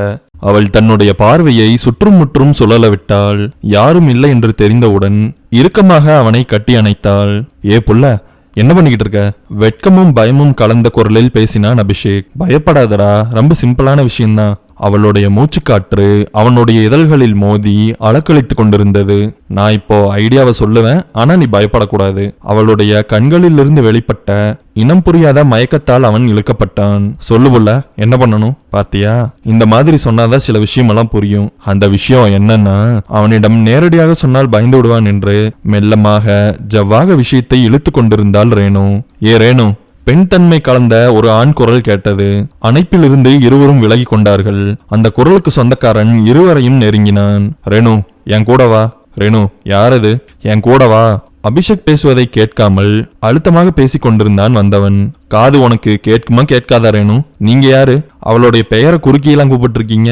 ரேணு வா, நான் உங்ககிட்ட பேசணும். இப்படி வந்தவன் சொன்னதும் நான் அவகிட்ட பேசணும். அபிஷேக் அழுத்தம் திருத்தமாக காட்டமாக சொன்னான். எதிர்பார்க்காத நேரத்தில் ரேணுகாவின் கையை பற்றி இழுத்தான் வந்தவன். தரையில் இருந்த பாலித்தீன் உரைகள் வழுக்கவும் அவன் மீது முதுகை கொண்டு போய் மோதினாள் ரேணு. அவன் அவளை இறுக்கமாக பிடித்து கொண்டான். குப்பென்று ரேணுவுக்கு அழுகை பொத்து கொண்டு வந்தது. அதை பார்த்ததும் தன்னுடைய கண்களை அகலமாக விரித்தான் அபிஷேக். ரேணுவின் கரத்தை பற்றி வலுவாக இழுத்தான். அவளை தன் பக்கம் இழுத்து கொண்டான். கொஞ்சம் கூட யோசிக்காமல் வந்தவனை 3 முறை கன்னத்தில் பலார் என்று அறைந்தான். அவனுடைய மார்பு கோட்டில் மிதித்து அவனுக்கு பின்புறமாய் இருந்த பெரிய புதிய குப்பை தொட்டியில் அவனை கிடத்தினான். அபிஷேக், என்ன பண்ணிட்ட நீ? நான் என்ன பண்ண? கண்ணத்தோட ஃபர்ஸ்ட். அவன் யாருன்னு தெரியுமா? திரும்பவும் அழுது கொண்டே இருந்தாள் ரேணு. அதான் அடி வாங்கிட்டான்ல, எதுக்காக அழுகிற? என்னோட வேலையே போயிருண்டா. போனா போகட்டும், காட்டா மாதிரி பேசாத. அவன் ஓனரோட பையன், லீவுக்காக வந்திருக்கான். அவள் பேசியது எதுவும் தன்னுடைய காதுகளில் விலகவில்லை என்பதை போல தடிமாடு என்று உறக்க சொன்னான் அபிஷேக். அப்போ நான் பேசுனதெல்லாம் உன் காதலியே விழுகல. நீ எதுக்கு அவனை பார்த்து பயப்படுற? இந்த கடையோட முதலாளி இங்க இருக்கிற கடை வச்சிருக்கிறவங்களோட சங்கத்தோட தலைவர். அவரு வேலை கொடுக்க முடியாதுன்னு சொல்லிட்டா நம்மளுக்கு வேலையே கிடைக்காதுடா. கண்களில் நீர் பொங்க பேசிய ரேணுவின் கன்னத்தை பிடித்து கொண்டான் அபிஷேக். அவனுடைய கைகளில் இப்பொழுது அவளுடைய கண்ணீர் வழிந்தது. இந்த மாதிரி சின்ன விஷயத்துக்கெல்லாம் அழகாத. நான் இருக்கேன்ல, நான் வேணுக்கும்னு பண்ணல. எல்லாம் ஒரு நொடியில நடந்து முடிஞ்சிருச்சு. இருக்கிற பிரச்சனையில இது வேற. அபிஷேக், வா, அவனுக்கு என்னாச்சுன்னு பார்க்கலாம். அதான் சரி. இருவரும் அவனை நோக்கி நடந்தார்கள். குப்பை தொட்டு அசைந்து தரையில் சாய்ந்தது. அதிலிருந்து வெளிப்பட்டு தட்டு தடுமாறி எழுந்து அமர்ந்தான் ஓனரின் பையன். அவன் பேர் என்ன? அவன் பேரெல்லாம் எனக்கு தெரியாது. எத்தனை நாளா உனக்கு இப்படி அவன் தொந்தரவு பண்ணிக்கிட்டு இருக்கான்? தினமும் தான். நீ ஓனர்கிட்ட சொல்லலையா? அதெல்லாம் சொல்ல முடியாதுடா. என்ன புள்ள நீ? அபிஷேக், அவனோட மூஞ்சி பாரு. அவனுடைய முகம் ஒரு பக்கம் கிழிந்து ரத்தம் வழிந்து கொண்டிருந்தது. அவனோட கண்ணம் கிழிஞ்சு போற அளவுக்காடா அடிப்ப? இல்ல, அவன் டஸ்ட்பின்னுக்குள்ள விழுந்தப்ப அடிபட்டிருக்கும். நீ சாதாரணமா சொல்ற, அவன் மூஞ்சிய பாருடா. உன்னை அவன் தொந்தரவு பண்ணிக்கிட்டு இருந்தான்ல, லூசு தனமா பேசு. அச்சோ, ஓனர் வராருடா. யோசிக்காமல் ஓனரை நெருங்கினான் அபிஷேக். சார் வணக்கம், என் பேர் அபிஷேக். நீ யாரு? என் கடைக்குள்ள என்ன பண்ணிக்கிட்டு இருக்க? பேசிவிட்டு திரும்பியவர் அதிர்ந்து போனார். டேய், என்னடா இது? வேகமாக தன்னுடைய மகனை நோக்கி ஓடினார். ரேணு தன்னுடைய தலையை குனிந்து கொண்டாள். கைகளை இறுக்கமாக கட்டி கொண்டாள். கைகள் இரண்டும் நடுங்குவதாகவே அவளுக்கு தோன்றியது. வேலை போய்விடும் என்று அவளுக்கு தெரியும். அதற்கு மேலும் ஏதாவது பிரச்சனை வராமல் இருந்தால் நன்றாக இருக்கும் என்று நினைத்தாள். அவளுக்கு இதுவரை போனால் போகட்டும் என்று உதவி செய்து கொண்டிருந்த கடவுள்களை அழைத்தாள். எதுக்காகடா பையன் அடிச்ச? அவன் பொண்ணுகிட்ட தப்பா நடந்துக்கிட்டான். அவ யாரு? உன்னோட பொண்டாட்டியா? பொண்டாட்டி ஆக போறவ. நீயே ஒரு கேடு கட்டவனா தான் இருக்கணும். வேலை செய்யற இடத்துல வந்து பொண்ணுகிட்ட கொஞ்சிட்டு இருக்க. நான் கொஞ்சறத நீ பாத்தியா? அமைதியானார் முதலாளி. 2 பேரும் இந்த இடத்த விட்டு காலி பண்ணுங்க. அமைதியை கலைக்கும் விதமாக பேசினார் அவர். இங்க பாரு, அவன் மேல அவன் கை வச்சான்னு வெளியில போய் சொல்லக்கூடாது. அவனும் திரும்ப ரேணு மேல கை வைக்க கூடாது. பயங்கரமாக கித்தாப்பு காட்டியபடி ரேணுவும் அபிஷேக்கும் கடையை விட்டு வெளியே வந்தார்கள். எப்படியோ ஹீரோயிசம் காட்டிட்ட. ஹீரோயிசமா? நீ வீட்டுக்கு போ. உங்ககிட்ட இன்னைக்கு பேசினா மண்டை காஞ்சிரும். அவனை திரும்பி கூட பார்க்காமல் வேக நடை போட்டு தன்னுடைய வீட்டை நோக்கி விரைந்து கொண்டிருந்தாள் ரேணு. இங்க நான் இன்னைக்கு வந்திருக்கவே கூடாது. தன்னை நினைத்து நொந்தபடியே எங்கே போவது என்று தெரியாமல் குழம்பிக் கொண்டிருந்தான். வேலைக்கு செல்வதற்கு அவனுக்கு சுத்தமாக மனம் வரவில்லை. மாலை 6 மணிக்கு ரேணு குறுஞ்செய்தி அனுப்பியிருந்தாள். 6:40க்கு டீ கடை சந்துக்கு வந்துரு. அவள் அழைத்தால் அவன் போகாமல் இருப்பானா? அவளுக்கு முன்பே போய் காத்திருந்தான். சொல்லப்போனால் 6 மணிக்கே அந்த கடைக்கு போய்விட்டான். வேண்டா வெறுப்பாக டீயை குடித்தான். அவள் சொன்ன நேரத்திற்கெல்லாம் சரியாக வந்து சேர்ந்தாள். அந்த சந்து மட்டும்தான் அவர்கள் பேசிக்கொள்வதற்கு மிகவும் சிறந்த இடமாக இருந்தது. அதை விடவும் மிகவும் பாதுகாப்பான இடம் வேறு எதுவும் இல்லை என்று இருவரும் கருதினார்கள். வந்ததும் வராததுமாக ரேணு அபிஷேக்கை முத்தமிட்டாள். ஏ புள்ள, டென்ஷனா போனேன்னு பார்த்தா முத்தம் வைக்கிற? அதெல்லாம் அப்படிதான். ஏதாவது சாப்பிடுறியா? வாங்கிட்டு வரட்டா? ரோல் கேக் வாங்கிட்டு வா. வாட்டர் பாட்டிலையும் ரோல் கேக்கையும் வாங்கி கொண்டு விரைந்தான் அபிஷேக். இந்தா சாப்பிடு. காலையில ஏதோ பிளான் இருக்குன்னு சொன்னையே, அது என்ன பிளான் எனக்கு சொல்றியா? ஓனர் பையனுக்கு எத்தனை தையல் போட்டிருக்காங்கன்னு தெரியுமா? அபிஷேக்கின் முகம் மாறியது. இருடா, கேக்க சாப்பிட்டு முடிச்சுக்கிறேன், அதுக்கப்புறம் கேள்வி கேட்பியாமா? முதலாளி மகனின் ரத்தம் தோய்ந்த முகம் இப்பொழுது அபிஷேக்கின் மனக்கண்ணில் தோன்றி மறைந்தது. அவள் சாப்பிட்டு முடித்துவிட்டு தண்ணீரை குடித்தாள். அதே தண்ணீரில் கை கழுவி கொண்டாள். வாட்டர் கேனை எடுத்து லேசாக அவன் தலையில் தட்டினாள். எத்தனை தையல் போட்டிருக்காங்களாமா? அது நிறைய தையல் போட்டிருக்காங்க. எல்லாம் என்னாலதான். உண்மையாக வருத்தப்பட்டான் அபிஷேக். வருத்தப்படாதடா, அவனுக்கும் இது தேவைதான். அவன் உன்னை டார்ச்சர் பண்ண வந்து என்கிட்ட சொல்ல வேண்டியது தானே. சொன்னா இப்படிதான் பண்ணிருப்ப. அவனை நடு ரோட்ல வச்சு புரட்டி போட்டிருப்ப. அப்புறம் என்ன, திரும்பவும் இதேதான் நடந்திருக்கும். எப்படியோ என் ஆள் மேல கை வச்சவன அடி பிரிச்செடுத்தாச்சு. இப்பதான்டா சோகமா பேசின. சோகமா தான் இருந்தது. அவன் உன்னை ரேணுன்னு கூப்பிட்டானா? மொகர்கட்டை பாரு. ஒண்ணு மட்டும் உனக்கு சொல்லிக்கிறேன்டா, ஓ மொகர்கட்டைய என்னை விட்டா யாருமே லவ் பண்ண மாட்டாங்க. நிஜமாவா? இப்படி கேட்டபடியே மெல்லமாக சிரித்தான் அபிஷேக். பாரா, இந்த நேரத்துல கூட உனக்கு சிரிப்பு வருதா? நீ தான் என் வாயை கிளற. அந்த பிளான் என்னன்னு இப்ப சொல்லட்டா? நீ தான் இழுத்தடிக்கிற. எங்க அப்பாவோட பீரோவில் கொஞ்சம் பணம் இருக்கு. அவள் சொல்லி முடிப்பதற்குள் முழு விஷயமும் அபிஷேக்கிற்கு புரிந்து போனது. நீ என்ன பண்ண போறேன்னு தெரியும், வேலை பாரு. அந்த 10,000 ரூபாய் காணாம போச்சுன்னு யாரும் எதுவும் சொல்லலையா? இன்னும் கண்டுபிடிக்கலன்னு நினைக்கிறேன். அது எப்படி கண்டுபிடிக்காம இருப்பாங்க? அதெல்லாம் கண்டுபிடிச்சிருப்பாங்க. அவள் பேசிக்கொண்டிருந்த விஷயத்தை தாண்டியும் அவனுடைய கவனம் அவளுடைய செழுமையான கண்ணன்களில் பதிந்தது. டேய், நான் என்ன பேசிக்கிட்டு இருக்கேன்? உன்னோட கவனம் எங்க இருக்கு? சொல்லு. கவனமா தான் இருக்கேன். அவனுடைய தலையை வலதுபுறமாக திருப்பி கொண்டான். மொகர்கட்டை பாரு. சொல்லு புள்ள, பணம் காணாம போச்சுன்னு வெளியில தெரிஞ்சா அது அவங்களுக்கு கௌரவ குறைச்சல்.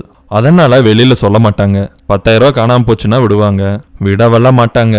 யார் எடுத்திருப்பான்னு உட்காந்து என்னுடைய அப்பாவும் ஆத்தாவும் முசுவா பேசிட்டு இருப்பாங்க. எடுத்தது நீதான்னு தெரிஞ்சதுன்னா தெரியாது. தெரிஞ்சதுனால அதை பத்தி எனக்கு கவலை இல்லை. சரி, 10,000 திருடுன்னு இல்ல, அதோட நிறுத்திக்கோ. அப்படியெல்லாம் நிறுத்த முடியாது. பைத்தியம் அவனுக்கு. ஆமாண்டா. அவனுடைய கன்னத்தில் லேசாக அரைந்தாள். உங்ககிட்ட பேசி புரிய வைக்கவும் முடியல, பணத்தையும் புரட்ட முடியல. நீ கவலையே படாத, உனக்கு பணத்தை நான் ஏற்பாடு பண்றேன். வேண்டாம், எனக்காக அதை மட்டும் செய்யாத. சொல்றத கேளு, இதெல்லாம் துப்சு மேட்ரு. கண்டுபிடிச்சாலும் ஒன்றும் பிரச்சனை இல்லை. வேண்டா ரேணு. அவனுடைய கரத்தில் ஒரு முத்தத்தை வைத்துவிட்டு வேகமாக நடக்க தொடங்கினாள். வேண்டா ரேணு, அதை மட்டும் பண்ணாத. நாளைக்கு பார்க்கலாம்டா. அவளை பின்பற்றி போய் விஷயத்தை சொல்ல முடியாமல் தவித்தான். எப்படியோ அதுகிட்ட விஷயத்த சொல்லியாச்சு. எதுக்குதான் இப்படி பயந்து சாகரானோ? அவன் தொலைபேசியில் அழைத்தான். என்ன நீ பாட்டுல போயிட்டே இருக்க? நடுங்கி கொண்டிருக்கும் குரலில் மிகப்பெரிய உரிமையுடன் கேட்டான் அபிஷேக். ஆமா, அப்புறம் விடிய பேசிட்டு இருப்பாங்களா? பணத்தை வீட்டில இருந்து எடுக்காத ரேணு, அது ரொம்ப தப்பு. நம்மளுக்கு பசிக்கும் போது திருடுறது தப்பு இல்ல. இதெல்லாம் நம்மளோட லவ்வுக்காக தான் செய்யறேன். நீ ஒன்னும் எனக்கு அட்வைஸ் பண்ண வேண்டாம். ஆணி அடித்தாற் போல பேசிவிட்டு அழைப்பை துண்டித்தாள் ரேணு. அவள் செய்ய போகின்ற காரியத்தை நினைத்து மிகவும் பதைத்து போனான் அபிஷேக். எப்பொழுது பணத்தை எடுக்கலாம் என்று வீட்டில் அமர்ந்தபடியே யோசித்தாள் ரேணு. இன்னைக்கு எங்கேயும் வெளியில போல? அவளுடைய அண்ணன் பக்கத்தில் வந்து அமர்ந்தபடியே கேட்டான். தியானேஷ், உன்னோட வேலையை பார்த்துட்டு போயிரு. என்ன ரொம்ப ஓவரா பேசுற? அப்படிதான் பேசுவேன். இந்த ராங்கித்தனமெல்லாம் வெளியில போய் வச்சுக்கோ. ஒழுக்கமா புள்ள மாதிரி நடந்துக்கோ. அதை பத்தி நீ ஒன்னும் சொல்ல வேண்டாம். உன்னோட வேலையை போய் பாரு. என்னோட வேலையை பார்த்துக்கிறதுக்கு எனக்கு தெரியும். உன்னுடைய கண்ணில் ஒரு திருட்டுத்தனம் தெரியுது. ஆமா, இவர் பெரிய இவரு, எல்லாம் உனக்கு தெரியும். அம்மா என்று கத்தினாள். தியானேஷ் தொல்லை பண்றாமா. அவளுடைய அம்மா அவளுக்கு ஆதரவும் தரவில்லை, எதிர்ப்பையும் காட்டவில்லை. அம்மா நீ சொல்றதை கேட்கறதுக்கு ஒன்னும் பழைய அம்மா கிடையாது. அவங்களுக்கும் உன்னை பத்தி தெரியும். என்னடா தெரியும் என்னை பத்தி? எனக்கு வேற வேலை இருக்கு. முக்கியமான விஷயத்தை பாதி சொல்லிவிட்டு எழுந்து போனான் தியானேஷ். அவனுடைய தங்கை வழக்கத்திற்கும் மாறாக மிகவும் பயத்துடனும் ஏதோ யோசனையுடனும் அமர்ந்திருப்பதாக அவன் நினைத்தான். ஒருவேளை வீட்டை விட்டு ஓடி போலாம்னு இருக்காளோ? எதுக்கு அவளை நோட் பண்ணணும்? ரேணு, கால் பண்ணட்டா? அபிஷேக் அனுப்பிய செய்தியை படித்தவுடன் அவனுக்கு அழைத்தாள். நீ சொல்றதெல்லாம் சரிதான், ஆனா இதுல மட்டும் இறங்காத. நான் போய் தயாளன் கிட்ட பேசுறேன். அவன் கையில காலில் விழுந்தாவது டைம் எக்ஸ்டெண்ட் பண்ண சொல்றேன். நீ மட்டும் இப்படி பண்ணாத. அம்மாவை அழைத்து கொண்டு அந்த நேரத்தில் அங்கு வந்து சேர்ந்தான் தியானேஷ். பாருமா, எந்நேரம் பார்த்தாலும் போன்ல தான் இருக்கா. யாரு கூட பேசுறான்னு கேளுங்க. பல்லை கடித்து கொண்டு நடந்து கொண்டிருக்கும் விஷயங்களுக்கு எப்படி எதிர்வினையாற்றுவது என்று தெரியாமல் குழம்பியபடியே அமர்ந்திருந்தாள் ரேணு. மறுபக்கத்தில் அழைப்பை துண்டித்தான் அபிஷேக். தியானேஷ் ரேணுவை போட்டு கொடுக்கறதுக்குனே சுத்தராம் போல. இப்படி நினைத்து கொண்டான். யாருகிட்ட போன்ல பேசிக்கிட்டு இருந்த? யாருகிட்டையும் பேசல. இங்க உன்னோட போனை கொடு. போனை லாக் செய்து அவளுடைய அம்மாவிடம் கொடுத்தாள். லாக் பண்ணி கொடுத்தா நாங்க எப்படி யூஸ் பண்றது? யாரும் யூஸ் பண்ணக்கூடாதுன்னு தான் லாக் போட்டு வச்சிருக்கேன். அம்மா, வர வர இவ ஓவரா பேசுறாம்மா. வாய் ரொம்ப நீளமாயிருச்சு. போனோட லாக்க ஓபன் பண்ணி கொடுமா. பண்ண முடியாது. உன்னால என்ன பண்ண முடியுமோ பண்ணிக்கோமா. பொண்ணு மாதிரி பேசுடி. ஏண்டி ரவுடி மாதிரி பண்ற? உன் பையன் ராங்கின்னு சொன்னா நீ ரவுடின்னு சொல்ற? இது நான் சம்பாரிச்சு வாங்கின போனு. அதை ஓபன் பண்றதுக்கு உங்க 2 பேத்துக்குமே உரிமை கிடையாது. உன்னை பெத்த எனக்கும் கூட இல்லையா? தலையை தாழ்த்தி கொண்டாள் ரேணு. பேச முடியாமல் திணறினார் ரேணுவுடைய அம்மா. அம்மா, நீ எதுக்குமா அழுதுட்டு இருக்க? போடா.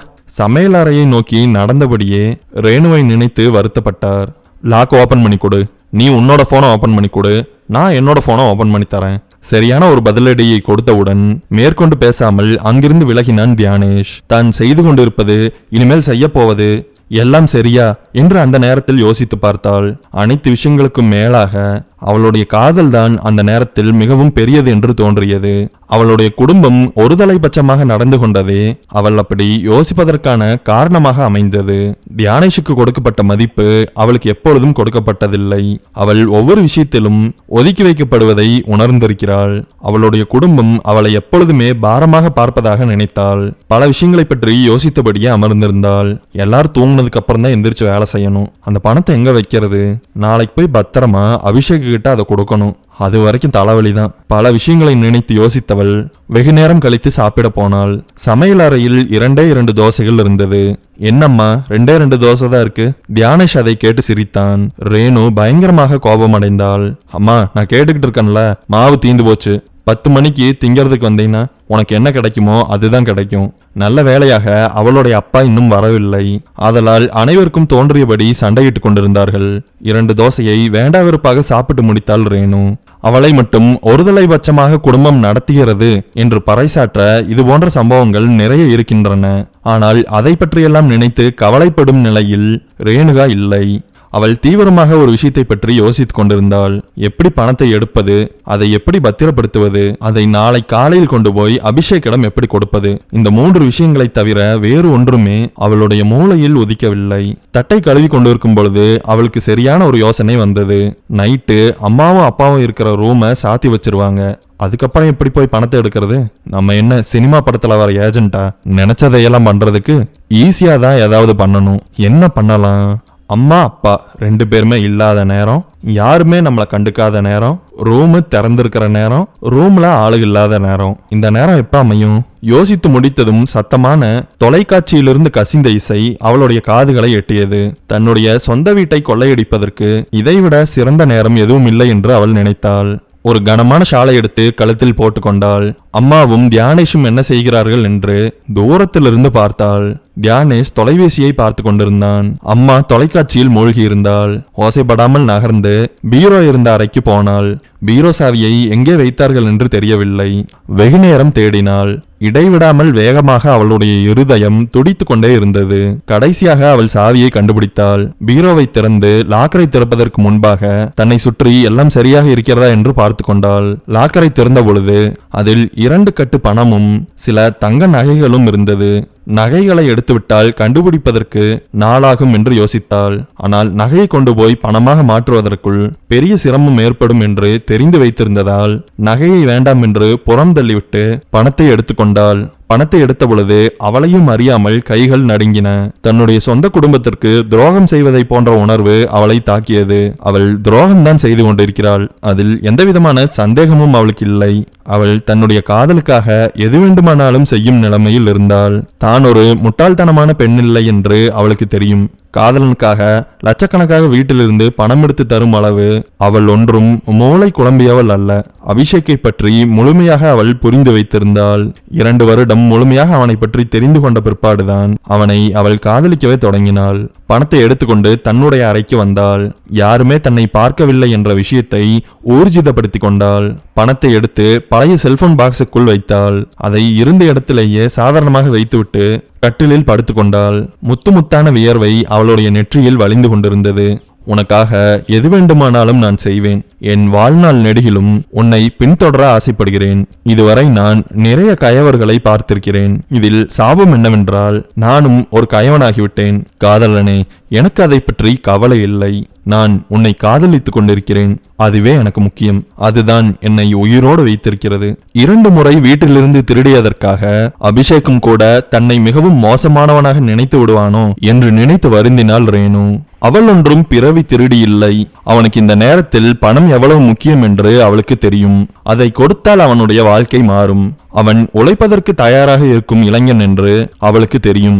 மற்றவர்களைப் போல ஊரை சுற்றி கொண்டு நேரத்தை கிடத்தாமல் வாங்கிய 2 சக்கர வாகனத்தை வைத்துக்கொண்டு எப்படியெல்லாம் பணத்தை புரட்ட முடியும் என்று படாதபாடு பட்டு கொண்டிருக்கிறான் என்பதை அவளுடைய கண்களாலேயே அவள் பார்த்திருக்கிறாள். ரேணு திருடியது தவறே இல்லை. எப்படி என்றால் பல வருடமாக அந்த பிளாஸ்டிக் கடையில் மாடாக உழைத்திருக்கிறாள். சம்பாதித்த பணத்தை எல்லாம் நேரடியாக எடுத்துக்கொண்டு வந்து அவள் குடும்பத்திடம்தான் கொடுத்திருக்கிறாள். குடும்பம் அதற்கு பதிலாக அவளுக்கு சோறு மட்டுமே போட்டது. அதுவும் போனால் போகட்டும் என்று அவர்கள் சாப்பிட்டது போக எஞ்சிய மீதமான உணவுகளையே தந்தார்கள். இதற்கு அவர்கள் சாதகமாக பயன்படுத்தி கொண்டது நேரத்தை தான். அவள் வீட்டிற்கு வருவதற்கு முன்பு சாப்பிட்டு விடுவார்கள். இல்லையென்றால் அவள் சாப்பிட வருவதற்குள் அனைவரும் சாப்பிட்டு முடித்து விடுவார்கள். அதற்கும் இவளையே குறை கூறுவார்கள். இப்படியெல்லாம் எந்த வீட்டிலாவது நடக்குமா என்று அவளே வியந்திருக்கிறாள். தன்னுடைய உயிர் தோழியான ரோசியிடம் இதை பற்றி கேட்டிருக்கிறாள். எந்த வீட்டுல இப்படி நடக்காதுன்னு நான் சொல்ல மாட்டேன், ஆனா உங்க வீட்டுல இது கொஞ்சம் ஓவரோன்னு எனக்கு தோணுது. அவள் கூறிய பதில் இதுதான். ரேணு சம்பாதித்த பணத்திலிருந்து அவளுக்கென்று பிரத்யேகமாக எதையும் அவள் வாங்கி கொண்டதில்லை. அவள் பிளாஸ்டிக் கடையில் வேலை செய்வதால் அங்கே வரும் புதிய பொருட்களை அவள் மூலமாக வாங்கிக் கொள்வதற்கு குடும்பம் தயாராக இருந்தது. மற்றபடி அவளுக்காக எந்த பொருளையும் அவர்கள் வாங்கி கொடுக்கவில்லை. இந்த கணக்கை வைத்து பார்த்தால் அவள் திருடியது அவளுடைய பணத்தை தான். அவள் திருடிய பணத்தை விட அதிகமாகவே அந்த குடும்பத்திற்காக அவள் உழைத்து கொட்டியிருப்பாள். அத்தனை பணமும் எங்கே போனது என்று தெரியவில்லை. இவளுக்கு நகை போட வேண்டும் என்று தேவையில்லாமல் அழுத்துக் கொள்வார்கள். ஆனால் எந்த ஒரு நகையையும் புதியதாக வாங்கியதாகவே தெரியவில்லை. பீரோவில் இருந்த பணம் எதற்காக வைக்கப்பட்டிருந்தது என்று அவளுக்கு தெரியும். தியானேஷின் மேற்படிப்பிற்காக அவர்கள் அந்த பணத்தை ஒதுக்கி வைத்திருந்தார்கள். புதியதாக ஏதோ கோர்ஸில் சேர்கிறேன் என்று அவன் தேவையில்லாமல் குடும்பத்தை போட்டு வறுமையில் தள்ளி கொண்டிருந்தான். அதற்கு கட்டுவதற்காக வைத்திருந்த பணத்தை தான் இப்பொழுது ரேணு எடுத்திருந்தாள். இந்த இரவிற்குள் யாரிடமாவது பணத்தை வாங்கிவிட்டால் அதை ரேணுவிடம் கொடுத்து விடலாம் என்று நினைத்த அபிஷேக் தனக்கு தெரிந்தவர்களுக்கெல்லாம் அழைத்தான். முன்பே அவன் ஏன் இந்த விஷயத்தை செய்யவில்லை என்றால், பல பேரிடம் கடனை வாங்கி ஒரு பெரிய கடனை அடைத்தால் அவனை பார்ப்பவர்கள் அனைவரும் 500 ரூபாயை உன்னிடத்தில் கொடுத்திருந்தேன், அதை எப்பொழுது தருவாய், 200 ரூபாயை எப்பொழுது தருவாய் என்று தேவையில்லாமல் நோண்டுவார்கள் என்று அவனுக்கு தெரியும். இருந்தாலும் கடினமான அந்த வழியை அவன் தேர்ந்தெடுக்க முடிவு செய்தான். இல்லை என்ற பதிலே அனைவரிடத்திலும் வந்தது. அவனை விடவும் அனைவரும் மிகவும் மோசமான நிலையில் இருப்பதாக காட்டிக்கொண்டார்கள். அல்லது உண்மையாகவே அவர்கள் அப்படி இருந்தார்களா என்று அவனுக்கு தெரியவில்லை. உன்னை போன்ற ஒரு ஆளுக்கு காதல் தேவையா என்றும் கூட அவன் தன்னைத்தானே நொந்து கொண்டான். ரேணுவின் அழகான முகம் அவனுடைய கண்களில் வந்து போனது. அவள் ஒரு முறை தோள்பட்டை வரை தன்னுடைய முடியை வெட்டி கொண்டு வந்தாள். எந்த சலூனுக்கு போன? ரொம்ப அழகா இருக்கு கட்டிங், ஆர்வத்துடன் கேட்டான் அபிஷேக். டேய், நானே கட் பண்ணேன்டா. நிஜமாவா? ஆமாடா. உனக்கு பிடிச்சிருக்கா? நீ எப்படி இருந்தாலும் எனக்கு பிடிக்கும். ஏன் பியூட்டி பார்லர் போக வேண்டியதானே? அதுக்கெல்லாம் எங்க வீட்டுல காசு தர மாட்டாங்க. உனக்கு எங்க வீட்டை பத்தி ஞாபகப்படுத்தணுமா என்ன? அவள் அப்படி சொன்ன பொழுது மிகவும் வருத்தப்பட்டான். என்றாவது ஒரு நாள் தான் நிறைய சம்பாதிக்கும் பொழுது அவளை பிரத்யேகமாக அழைத்து கொண்டு போய் அழகுபடுத்த வேண்டும் என்று நினைத்தான். தூக்கம் வராமல் இரவெல்லாம் பல விஷயங்களை நினைத்து உழன்று கொண்டிருந்தான் அபிஷேக். ரேணுவும் தூக்கம் வராமல் எழுந்து அமர்ந்தாள். பணத்தை கொடுக்கும் போதெல்லாம் அபிஷேக்கின் கரம் நடுங்குவதை அவள் பார்த்திருக்கிறாள். அது இப்பொழுது அவளுக்கு நினைவிற்கு வந்தது. அவன் எவ்வளவு நல்லவனாக இருந்தால் இந்த பணத்தை பெற்றுக்கொள்வதற்கு அவன் பயங்கரமாக தயங்க வேண்டும் என்று அவனை நினைத்து பெருமைப்பட்டாள். அபிஷேக், ஸ்கூலோட பார்க்குக்கு வந்துரு. அடுத்த நாள் காலையில் விடிந்தவுடன் இப்படித்தான் அவள் குறுஞ்செய்தியை அனுப்பியிருந்தாள். இருவரும் சந்தித்து கொண்டார்கள். எதுக்காக காலையிலே வர சொன்ன? இன்னைக்கு நான் வண்டி எடுத்துட்டு வேலை செய்யலாம்னு நினைச்சேன். 2 நாள் வேலை செஞ்சு 1 லட்சம் ரூபாயை தேத்திருவியா? அவன் வருந்தியதை கண்டு அவளும் வருத்தப்பட்டாள். தேவையில்லாமல் பேச வேண்டாம் என்று அந்த பணத்தை எடுத்து அவன் கையில் கொடுத்தாள். அப்பொழுதும் அவனுடைய கரங்கள் நடுங்கின. பயப்படாத, இனிமேல் நான் இந்த பணத்தையும் யார்கிட்ட இருந்து எடுக்க மாட்டேன். உன் மேல ப்ராமிஸ் பண்ணவா?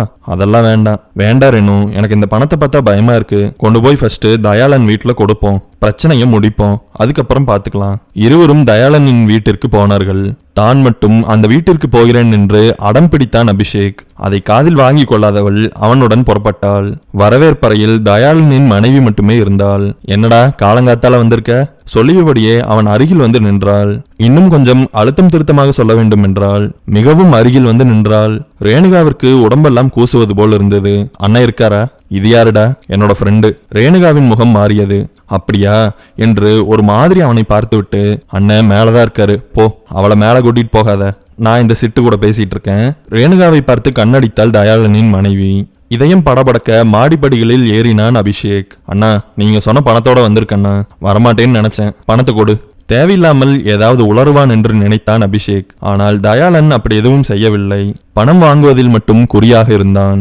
1 லட்சம் ரூபாயை எடுத்து அவன் கையில் கொடுத்தான். வாங்கி எண்ணி பார்த்தவன், என்ன தம்பி, 1 லட்சம் ரூபாய் தான் இருக்கு. அண்ணா, அதுக்கு மேல வட்டி கட்டிட்டேன், எனக்காக விட்டுருண்ணா. இந்த 1 லட்ச ரூபாய் புரட்டுறக்குள்ள போதும் போதுன்னு ஆயிடுச்சு. நீ எவ்வளவு வேணாலும் கஷ்டப்படு, அதை பத்திலாம் எனக்கு கவலை இல்லை. எனக்கு பணம் வேணும். கணக்கு இடிக்குதுடா. அண்ணே, கொஞ்சம் மன்னிச்சு விட்டுருன. மீசையை ஒரு முறை முறுக்கி கொண்ட தயாளன், உன்னை மன்னிச்சு விடுறதுக்கு நீ என்ன என்னுடைய மச்சானாடா? அண்ணா, அப்படி சொல்லல. ஒழுக்கமா வாங்கின பணத்தை கொண்டு வந்து வை. சரிண்ணா, மிச்சம் எவ்வளவு கட்டணும்? எப்படியாவது வண்டி ஓட்டி சம்பாதித்து அவன் கையில் கொடுத்து விடலாம் என்று நினைத்தான். அதனாலேயே அப்படி ஒரு கேள்வியை அவனிடத்தில் கேட்டான். இன்னும் நீ 10,000 ரூபாய் கொடு, உன்னை விட்டுறேன். கணக்குப்படி பார்த்தா 25,000 ரூபாய் தரணும். நீ ஏற்கனவே கொஞ்சம் கொடுத்துருக்க, அதனால உன்னை சும்மா விடுறேன். அண்ணா, இப்பத்திக்கு முடியாது, போய் எடுத்துட்டு வா, நான் வெயிட் பண்றேன். முடியாதுண்ணா, நீ முடியாதுன்னு சொல்றத கேட்கறதுக்கு நான் உனக்கு பணம் தரல. இவர்கள் இருவரும் பேசிக் கொண்டிருந்தது ரேணுவின் காதில் விழுந்தது. தயாளனின் மனைவியை தள்ளாத குறையாக வேகமாக நடந்து மாடிக்கு வந்தாள். யாருடா இந்த பொண்ணு? உன்னை எங்கேயோ பார்த்துருக்கிறனே. அதெல்லாம் இருக்கட்டும், உடனே பணம் கொடுன்னு நிக்கிறீங்க, நாங்க எங்க போக முடியும்? ஓ, நியாயம் பேசுறியா நீ? கழுத்துல கிடக்கிறத கழட்டி கொடுத்துட்டு போ. அது கோல்டு கவரிங். 10 பைசாக்கு பிரயோஜனம் இல்லைனாலும் 2 பேர் நல்லா பேசுறீங்க.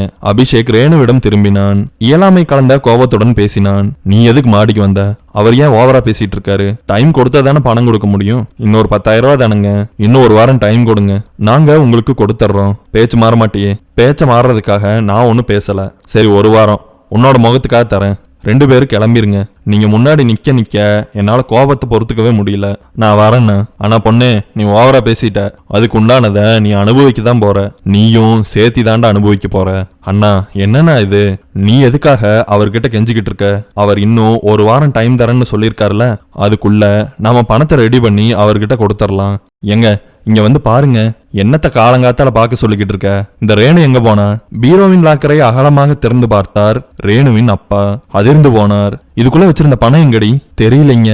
அபிஷேக்கின் அம்மாவை உரத்த குரலில் கூப்பிட்டார் அவனுடைய அப்பா.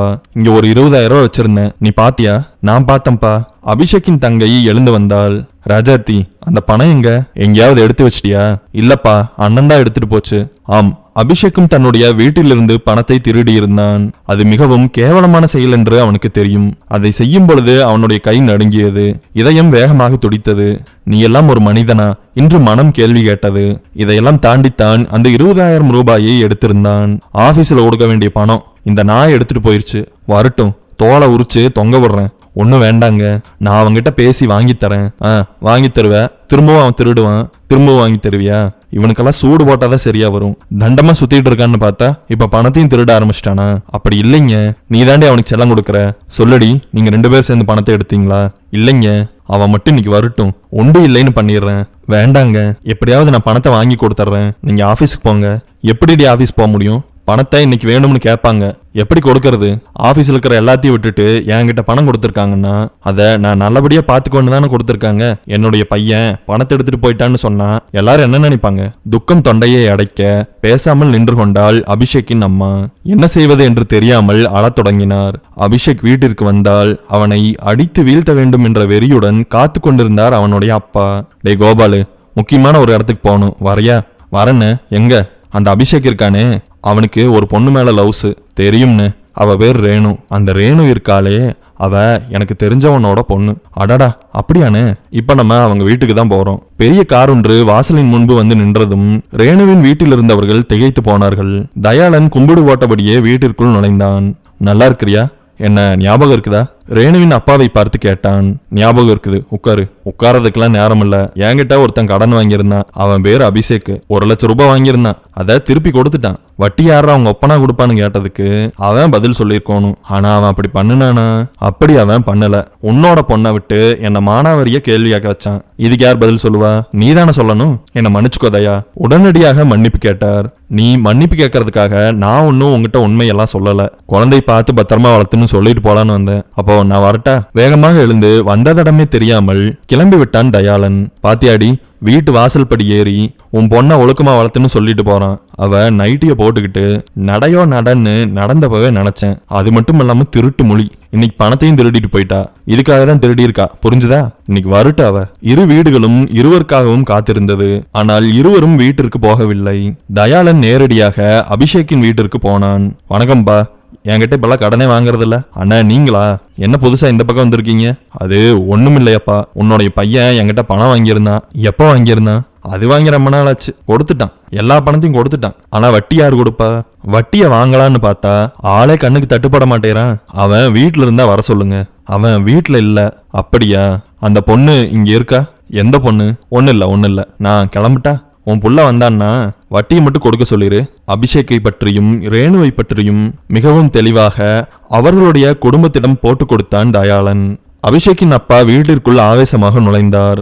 உன் மகனுக்கு போனை போடு. கடன் வாங்குற ரேஞ்சுக்கு பெரிய ஆள் ஆயிட்டாரா? இன்னைக்கு வரட்டும். உளிக்கிற உளியில நான் தான் அவனுக்கு அப்பங்கிறத புரிஞ்சுக்குவான். ஹலோ அபிஷேக், பார்த்து பேசு, அவங்ககிட்ட எந்த விஷயத்தையும் சொல்லக்கூடாது. வீட்டுக்கு வரையாப்பா, அப்பா உன்னை தேடிக்கிட்டு இருக்காரு. அவசரமாக அழைப்பை துண்டித்து விட்டு ரேணுவிடம் திரும்பினான். ரேணு, வீட்டுல கால் பண்றாங்க. எனக்கு என்னமோ சரியா படலடா. நானும் உன் கூட வரட்டுமா? வேணாம் புள்ள, நான் ரோசி வீட்டு வரைக்கும் வரேன். சரி வா.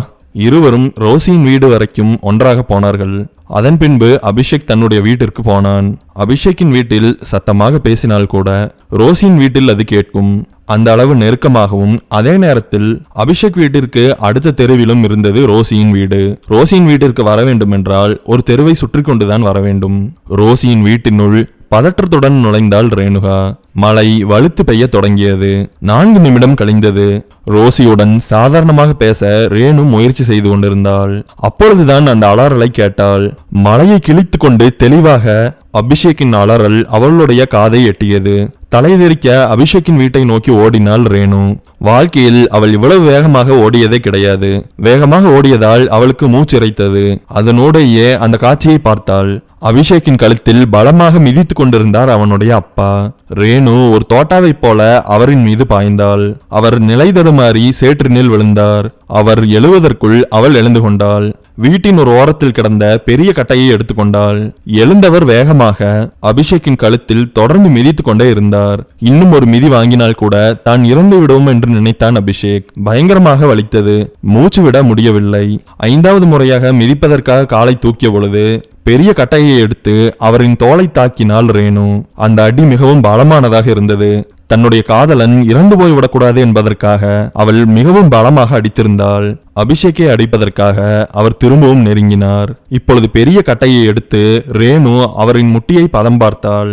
அவர் அடிப்பதை நிறுத்தினார். இந்த சண்டை நடந்து முடிவதற்குள் அங்கே பெரிய கூட்டம் ஒன்று கூடியிருந்தது. யாருமே வந்து சண்டையை தடுக்கவில்லை. கண்டிப்பாக இன்று அபிஷேக் இறந்து விடுவான் என்றே அனைவரும் நம்பியிருப்பார்கள். ரேணு மட்டும் அங்கே இல்லை என்றால் அதுதான் நடந்திருக்கும். அபிஷேக்கின் தலையை தூக்கி தன்னுடைய மடியின் மீது வைத்துக் கொண்டாள். உங்களுக்கெல்லாம் இறக்கமே இல்லையா? இப்படித்தான் ஒருத்தனை போட்டு அடிப்பீங்களா? ஓ, நீதான் அந்த பொண்ணா? நான் என்ன பேசிட்டு இருக்கேன், நீங்க என்ன பேசிக்கிட்டு இருக்கீங்க? காட்டு கத்தலாக கத்தினாள் ரேணு. எதுக்காக அடிக்கிறீங்க? அவன் ஒரு திருட்டு பையன். திருடனுக்கு என்ன தண்டனை கொடுக்கணுமோ அதை தான் கொடுத்துட்டு இருக்கேன். அவன் உங்க புள்ள. அது நேத்திக்கு வரைக்கும். அவரும் விட்டு கொடுக்காமல் பேசினார். அவன் நேத்திக்கு வரைக்கும் இல்ல, எப்பவுமே உங்க பையன் கிடையாது. நீ யாரு இதெல்லாம் சொல்றதுக்கு? நான் தான் அவனை கட்டிக்க போறேன். உங்க 2 பேர்த்தையும் சேர்ந்து மிதிச்சா சரியா போயிரும். என் மேல கைய வச்சேன்னு வச்சுக்கோ, அப்புறம் நடக்கிறதே வேற. இவன் ஏன் என்னோட பையன் இல்லைன்னு சொல்ற? ஆமா, அந்த மாதிரி என்னைக்காவது நடந்திருக்கீங்களா? அவன் என்னைக்காவது வீட்டுல சிரிச்சு பேசியிருக்கானா? அந்த மாதிரி சூழ்நிலையத்தான் நீங்க ஏற்படுத்தியிருக்கீங்களா? அதை விடுங்க, அவனுக்கு நல்லா ஒரு நேரம் ஆக்கி போட்டிருப்பீங்களா? அவன் மட்டன் சிக்கன் சாப்பிட்டு எத்தனை நாள் ஆச்சுன்னு தெரியுமா? இவர் பெரிய ராஜா, எல்லாம் இவருக்கு சமைச்சு போடுவாங்க. அவன் ராஜா தான், நீங்க தான் பிச்சைக்காரன். என்னடி சொன்ன? அவளை அடிக்க போனவரை தடுத்து நிறுத்தினாள் அபிஷேக்கின் அம்மா. தோ அங்க சண்டைக்கு எனக்கு சம்பந்தம் இல்லைன்னு நிக்கிறாளே, இவனுடைய தங்கச்சி. அவதானே உங்களுக்கு பொண்ணு. இவனுக்காக நீங்க எதையுமே செஞ்சது இல்லையே. இவன் உங்ககிட்ட வண்டி வேணும்னு கேட்டிருக்கான். வாங்கி கொடுத்திருந்தா ஏதோ ஒரு வேலையை செஞ்சிருப்பான்ல. இந்த நாய் ஊர் சுத்துறதுக்கு நான் வண்டி வாங்கி தரணுமா? வண்டி வாங்க வேண்டாம். இவனை ஒழுக்கமாவது படிக்க வச்சிங்களா? அதையும் பண்ணல. உங்க பிள்ளைய மட்டும் படிக்க வச்சுக்கிட்டே இருக்கீங்க. நாளைக்கு அவ சம்பாரிச்சு கொட்டுவான்னு நினைக்கிறீங்களா? வேற வீட்டுக்கு போயிருவா. இயந்திர துப்பாக்கியை எடுத்து தொடர்ந்து சுடுவதை போல அவள் பேசிக்கொண்டே இருந்தாள். ஆமாயா, அவன் திருடுனா, நானும் தான் திருடுனேன். நீங்க ஒழுக்கமா பாத்துக்கிட்டா நாங்க எதுக்கு திருடுறோம்? உன்னோட மகளை மட்டும் IBSC ஸ்கூல்ல படிக்க வைக்கிறீல, அதுக்கு லட்ச லட்சமா உன்னால கொடுக்க முடியுது. ராஜாத்தி ராஜாத்தின்னு நீ பேசுறத நான் கேட்டதில்லைன்னு நினைச்சிட்டு இருக்கியா? அவன் ஒரு நாள் கூட உங்களையெல்லாம் பத்தி தப்பா சொன்னதே கிடையாது. நானாதான் உங்களை பத்தி தெரிஞ்சுக்கிட்டேன். இனிமேல் அவன் உங்க வீட்டுக்கு வரமாட்டான். அவன் உங்களுக்கு புள்ள இல்ல. எந்திரிடா. அபிஷேக் பேச முடியாமல் தவித்தான். கழுத்தில் உயிர் போகும் வலி வந்தது. ரேணு, வலி தாங்க முடியல. சரி வா போலாம். மனுஷனா அப்படி என்னத்த பண்ணிட்டான் கழுத்திலே மிதிக்கிற? நீ மட்டும் என்னுடைய கண்ணில் பற்றாத, அப்புறம் உன்னோட கழுத்திலே நான் மிதிப்பேன். கூட்டத்தை விலக்கி கொண்டு அவனை கைத்தாங்களாக அழைத்தபடியே அவள் நடந்தாள். தெருமுக்கில் இருந்த ஆட்டோவில் ஏறிக்கொண்டாள். முதலில் மருத்துவமனைக்கு போகலாம் என்றுதான் நினைத்தாள். அது வேண்டாம் என்று யோசித்தவள் தன்னுடைய வீட்டிற்கு வழிகாட்டினாள். இருவரும் இறங்கியதும் ரேணுவின் அப்பா வந்து அவளுடைய கழுத்தை பிடித்தார். பிச்சைக்கார நாயங்களா, வீட்டுல லட்சக்கணக்கில் திருடிட்டு இப்ப அவனை வேற கூட்டிட்டு வந்திருக்கியா? எல்லாம் உன்னை பத்தி தெரிஞ்சுக்கிட்டேன்டி. ரவுடிய போய் மிரட்டுற அளவுக்கு பெரிய ஆளாயிட்ட. அவளை இழுத்து கொண்டு வேகமாக தன்னுடைய வீட்டிற்குள் போக முயற்சி செய்தார். இனிமேல் நான் இந்த வீட்டுல காலடி எடுத்து வைக்க மாட்டேன். நட்டு வைத்த கம்பத்தை போல அசையாமல் நின்றாள் ரேணு. வலி தாங்க முடியாமல் தரையில் அமர்ந்தான் அபிஷேக். அவனால் பேச முடியவில்லை. அவளுடைய காலை பிடித்து வேண்டாம் என்று கெஞ்சினான். அந்த நிலையிலும் அவளுடைய பெயர் கெட்டுவிடக்கூடாது என்று அவன் நினைப்பது அவளுக்கு புரிந்தது. நான் இந்த குடும்பத்தோட திரும்ப சேர்றதுக்காக வரல. நாங்களாம் உன்னோட அப்பா அம்மாடி. அம்மா பாசத்துடன் பேசுவதாய் நடித்தாள். நீங்க 2 பேரும் என்னோட அப்பா அம்மா தான், இல்லைன்னு சொல்லல. ஆனா நல்ல அப்பா அம்மா கிடையாது. என்ன நீங்க ஒரு பாரமா தான் பாத்தீங்க. என் கல்யாணத்துக்குன்னு நீங்க இன்னும் 1 ரூபா கூட சேர்த்தல. அதை கூட நான் மன்னிச்சிருவேன். உங்க பையனுக்காக இது வரைக்கும் 15 லட்சம் ரூபாய்க்கு மேல செலவு பண்ணிருக்கீங்க. ஆனா நான் போட்டிருக்கிற இன்னர் எல்லாம் கிழிஞ்சிருக்கு. இதுல இருந்தே நீங்க என்ன எவ்வளவு தூரம் பாத்துக்கிறீங்கன்னு தெரியல. அலறி தவிக்கும் வலியுடன் அவள் பேசினாள். அவள் கேட்ட கேள்வி சரி என்று அவளுடைய அம்மாவிற்கு தோன்றியிருக்க வேண்டும். திரும்பி கூட பார்க்காமல் வீட்டிற்குள் போய் மறைந்து விட்டாள். இனிமேல் நீ வீட்டுக்குள்ள வரமாட்டேல, அப்படியே கிளம்பு. ஒரு நாள் அவனும் இதே மாதிரி உன்னை நடுத்தருவுல விட்டுட்டு தான் போவான். ஆம்பளைகளோட புத்தியை பத்தி எனக்கு தெரியாது. அவருடன் பலமாக மோத வேண்டும் என்று ஆசைப்பட்டாள் ரேணு. எனக்கு மனுஷங்களோட புத்தியை பத்தி தெரியும். அதுல ஆம்பளை புத்தி பொம்பளை புத்தின்னு எதுவுமே கிடையாது. மோசமான புத்தி நல்ல புத்தின்னு மட்டும்தான் இருக்கு. அவன் என்னை விட்டுட்டு போக மாட்டான். அவனை பத்தி எனக்கு நல்லா தெரியும். அப்படியே இந்த உலகம் தலையில திரும்பி அவன் என்ன விட்டுட்டு போயிட்டாலும் நான் கவலைப்பட மாட்டேன். அவன் என் கூட உண்மையா இத்தனை வருஷம் இருந்திருக்கான். அதுக்காக அவன் என்ன வேணாலும் பண்ணலாம். ஆனா நீங்க அப்படி கிடையாது. பணத்தை லட்சக்கணக்கில் வீட்டுல இருந்து திருடிட்டு லெக்சர் கொடுக்குறியா? நான் இந்த வீட்டுக்கு சம்பாரிச்சு கொடுத்த பணத்தை தான் நான் எடுத்தேன். இனிமேல் நான் இந்த வீட்டு வாசல்ல காலடியை எடுத்து வைக்க மாட்டேன். நான் இவன் கூட தான் வாழ போறேன். இனிமேல் உங்களை எல்லாம் நான் பார்க்கவே மாட்டேன். சகிக்க முடியாத ஒரு பார்வையை அவளுடைய அப்பாவின் மீது செலுத்திவிட்டு அபிஷேக்கை ஆட்டோவினுள் ஏற்றினாள். மருத்துவமனையில் அவனை சேர்த்தாள். மருத்துவமனையில் கொடுப்பதற்கு அவளிடத்தில் பணம் இல்லை. தயாளன் வீட்டிற்கு போனாள். தயாளனின் மனைவி மட்டுமே இருந்தாள். அண்ணன் இல்லையா? பாருடி, அண்ணன் இல்லையான்னு கேட்கற ரேஞ்சுக்கு வந்துட்டியா? இருக்காரு, ஆனா யாரு வந்தாலும் சொல்லக்கூடாதுன்னு சொல்லியிருக்காரு. அம்மா நீ எதுக்கு தேடி வந்த? அவசரம், எனக்கு பணம் வேணும். இன்னும் வாங்கின பணத்தையே கொடுக்கலன்னு கத்திட்டு இருந்தாரு. அவர்கிட்ட என்ன கூட்டிட்டு போங்க. இது நடப்பதற்கு சில நிமிடங்களுக்கு முன்பு ரோசி மருத்துவமனைக்கு வந்திருந்தாள். தயாளன் வந்து அபிஷேக்கின் வீட்டில் பேசிவிட்டு போனதை சொன்னாள். அதன் பின்புதான் தயாளன் வீட்டிற்கு அவள் வந்திருந்தாள். எதுக்காக வந்திருக்க? நீங்க அபிஷேக்கோட வீட்டுல போய் என்ன பேசுனீங்கன்னு தெரியல. அவனுடைய அப்பா அவனுடைய கழுத்திலேயே மிதிச்சு இப்ப அவன் சாகர நிலைமையில இருக்கான். எனக்கு பணம் வேணும். இதுக்கெல்லாம் காரணம் நீங்க தான். நான் சும்மா தான் அவன் வீட்டுல போய் பேசினேன். நீங்க எப்படி பேசுனீங்கன்னு எனக்கு தெரியாது. ஆனா அவனுக்கு இப்போ உடம்பு சரியில்லை. பணம் ரொம்ப தேவை. தயாளனும் அவனுடைய மனைவியும் ரேணுவும் மருத்துவமனைக்கு விரைந்தார்கள். முழு பணத்தையும் கட்டினான் தயாளன். அம்மா என்ன மன்னிச்சுக்க. உங்க வீட்லயும் போய் நான் தப்பா பேசிட்டு தான் வந்தேன். ஏதோ ஒரு அவசரத்துல பண்ணிட்டேன். நீ ஓவரா பேசுனியா, அதான் கோவப்பட்டேன். ரேணு முகத்தை திருப்பாமல், உங்களுக்கு கோவம் வரணும். நீங்க பெரிய ஆளாச்சே. என்னத்த பெரியாள்மா, சின்ன பசங்க கூட எல்லாம் சண்டை போட்டுட்டு இருக்கேன். தன்னைத்தானே நினைத்து நொந்து கொண்டான் தயாளன். உங்களுக்கு இப்ப மட்டும் இல்ல, எப்ப எது தேவைப்பட்டாலும் நான் உங்களுக்காக இருப்பேன். நாங்க இருப்போம் என்று அவனுக்கு துணையாக சேர்ந்து கொண்டாள் தயாளனின் மனைவி. மருத்துவமனையில் 3 வாரங்கள் செலவிட்டான் அபிஷேக். அவனுடைய உடல் நன்றாக தேறி இருந்தது. ரேணு, நம்ம செஞ்சதுல சரியா? உன்னுடைய அப்பா செஞ்சது சரியா? இல்லதான், ஆனா நம்ம செஞ்சது சரியில்லைன்னு எனக்கு தோணுது. நான் செஞ்சது சரின்னு என்னைக்குமே நான் நியாயப்படுத்த மாட்டேன். எங்க வீட்டுல இருந்து நான் எடுத்தது என்னுடைய பணம், அதனால பிரச்சனை இல்லை. ஆனா அவங்க கிட்ட கேட்காம எடுத்தது தப்பு தான். கேட்டா அவங்க கொடுத்துருக்க மாட்டாங்க, இல்லைன்னு சொல்லியிருப்பாங்க. நீ அவங்கள வாழ்நாள் முழுவதும் மன்னிக்காம இருக்க போறியா? அவங்க நம்மள மன்னிக்க மாட்டாங்க. மிகவும் தெளிவாக பேசினாள் ரேணுகா. ஆனா எனக்கு பெரிய கடமை இருக்குடா. உன்னை நல்லா பாத்துக்கணும், பெரிய வாழ்க்கையை அமைக்கணும்னு ஆசையா இருக்குடா. அவள் சொன்னதை கேட்டு தலையை கோதிவிட்டபடியே சிரித்தான் அபிஷேக். மருத்துவமனையிலிருந்து விடைபெற்ற பிற்பாடு ரேணு கேர்ள்ஸ் ஹாஸ்டலில் போய் தங்கினாள். அபிஷேக் ஒரு மேன்ஷனில் சேர்ந்து கொண்டான். மருத்துவமனையில் இருந்த பொழுது அவர்களை தேடிக்கொண்டு இரு வீட்டாரும் வரவில்லை. நல்லா யோசிச்சுக்கோ. திரும்பவும் அந்த பிளாஸ்டிக் ஷாப்ல வேலை செய்யறது உனக்கு ஓகேவா? எனக்கு ஓகே தான். இருவரும் பிளாஸ்டிக் கடையின் முதலாளியின் முன்பு நின்று கொண்டிருந்தார்கள். எதுக்காக 2 பேர் வந்திருக்கீங்க? ரேணுகாவை திரும்பவும் வேலைக்கு சேர்த்திக்கோங்க. அப்படிலாம் சேர்த்திக்க முடியாது. இங்க பாருங்க, உங்களுடைய மகன் தான் தப்பு பண்ணான். அவன் தான் அவளை தப்பா தொட்டான். அதனாலதான் பிரச்சனையாச்சு. அவ எங்க வேலைக்கு போவா சொல்லுங்க? பிரச்சனையை ஆரம்பிச்சது உங்களுடைய பையன்தான். நீ என் பையனை பத்தி வெளியில போய் சொன்னா சொல்லு, எனக்கு ஒன்றும் பிரச்சனை இல்லை. அன்னைக்கு நான் உங்ககிட்ட அப்படி சொல்லியிருக்க கூடாது. அதை மனசுல வச்சுக்கிட்டு தானே பெரிய இவன் மாதிரி பேசுற. உங்க பையன் தான் தப்பு பண்ணுனா. நான் பொறுமையா பேசிக்கிட்டு இருக்கேன். அப்படி இல்லைன்னா எங்க அண்ணன் தயாளனா வர சொல்லுவேன். தயாளனா? அவரை எதுக்குப்பா வர சொல்ற? வேலைக்கு சேர்த்திக்கோங்க, இல்லைன்னா அவர் வந்து பேசுவாரு. ஏம்மா நீ வேலைக்கு சேர்ந்துக்கம்மா. நான் கூட உங்ககிட்ட ஒரு வார்த்தை பேச மாட்டேன். இருவரும் கடையை விட்டு வெளியே வந்தார்கள். டேய், நீ எப்படா என்ன மாதிரி மாறின? கழுத்தில் போடப்பட்டிருந்த பட்டியை கலட்டி வீசினான். உங்களுடைய இருந்துகிட்டு இருக்கன்ல, அதான் உன்ன மாதிரி மாறிட்டேன். நல்லா பேசுறடா நீ. அவனின் கன்னத்தை கிள்ளினாள். வாழ்க்கை உருண்டோடியது.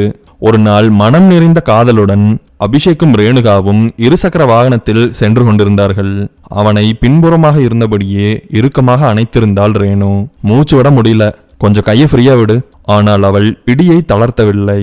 டேய், இந்த மாதிரி சிறுசா இருக்கிற நம்மளோட வாழ்க்கைய ரொம்ப பெருசா மாத்த முடியுமாடா? வண்டியை நிறுத்தினான். அவளை இறங்க சொன்னான். செவ்வானமும் குளிர்காற்றும் இதமான ஒரு சூழ்நிலையை கொடுத்தது. நீதான் என்னை காப்பாத்தின. இந்த உயிர் உனக்கு தான். என்னோட ராங்கி என் கூட இருந்தா நான் உலகத்தையே கூட ஜெயிப்பேன். அந்த இடத்தில் அவர்களை தவிர யாருமே இல்லை. அவனுடைய கன்னத்தில் அவள் முத்தமிட்டாள்.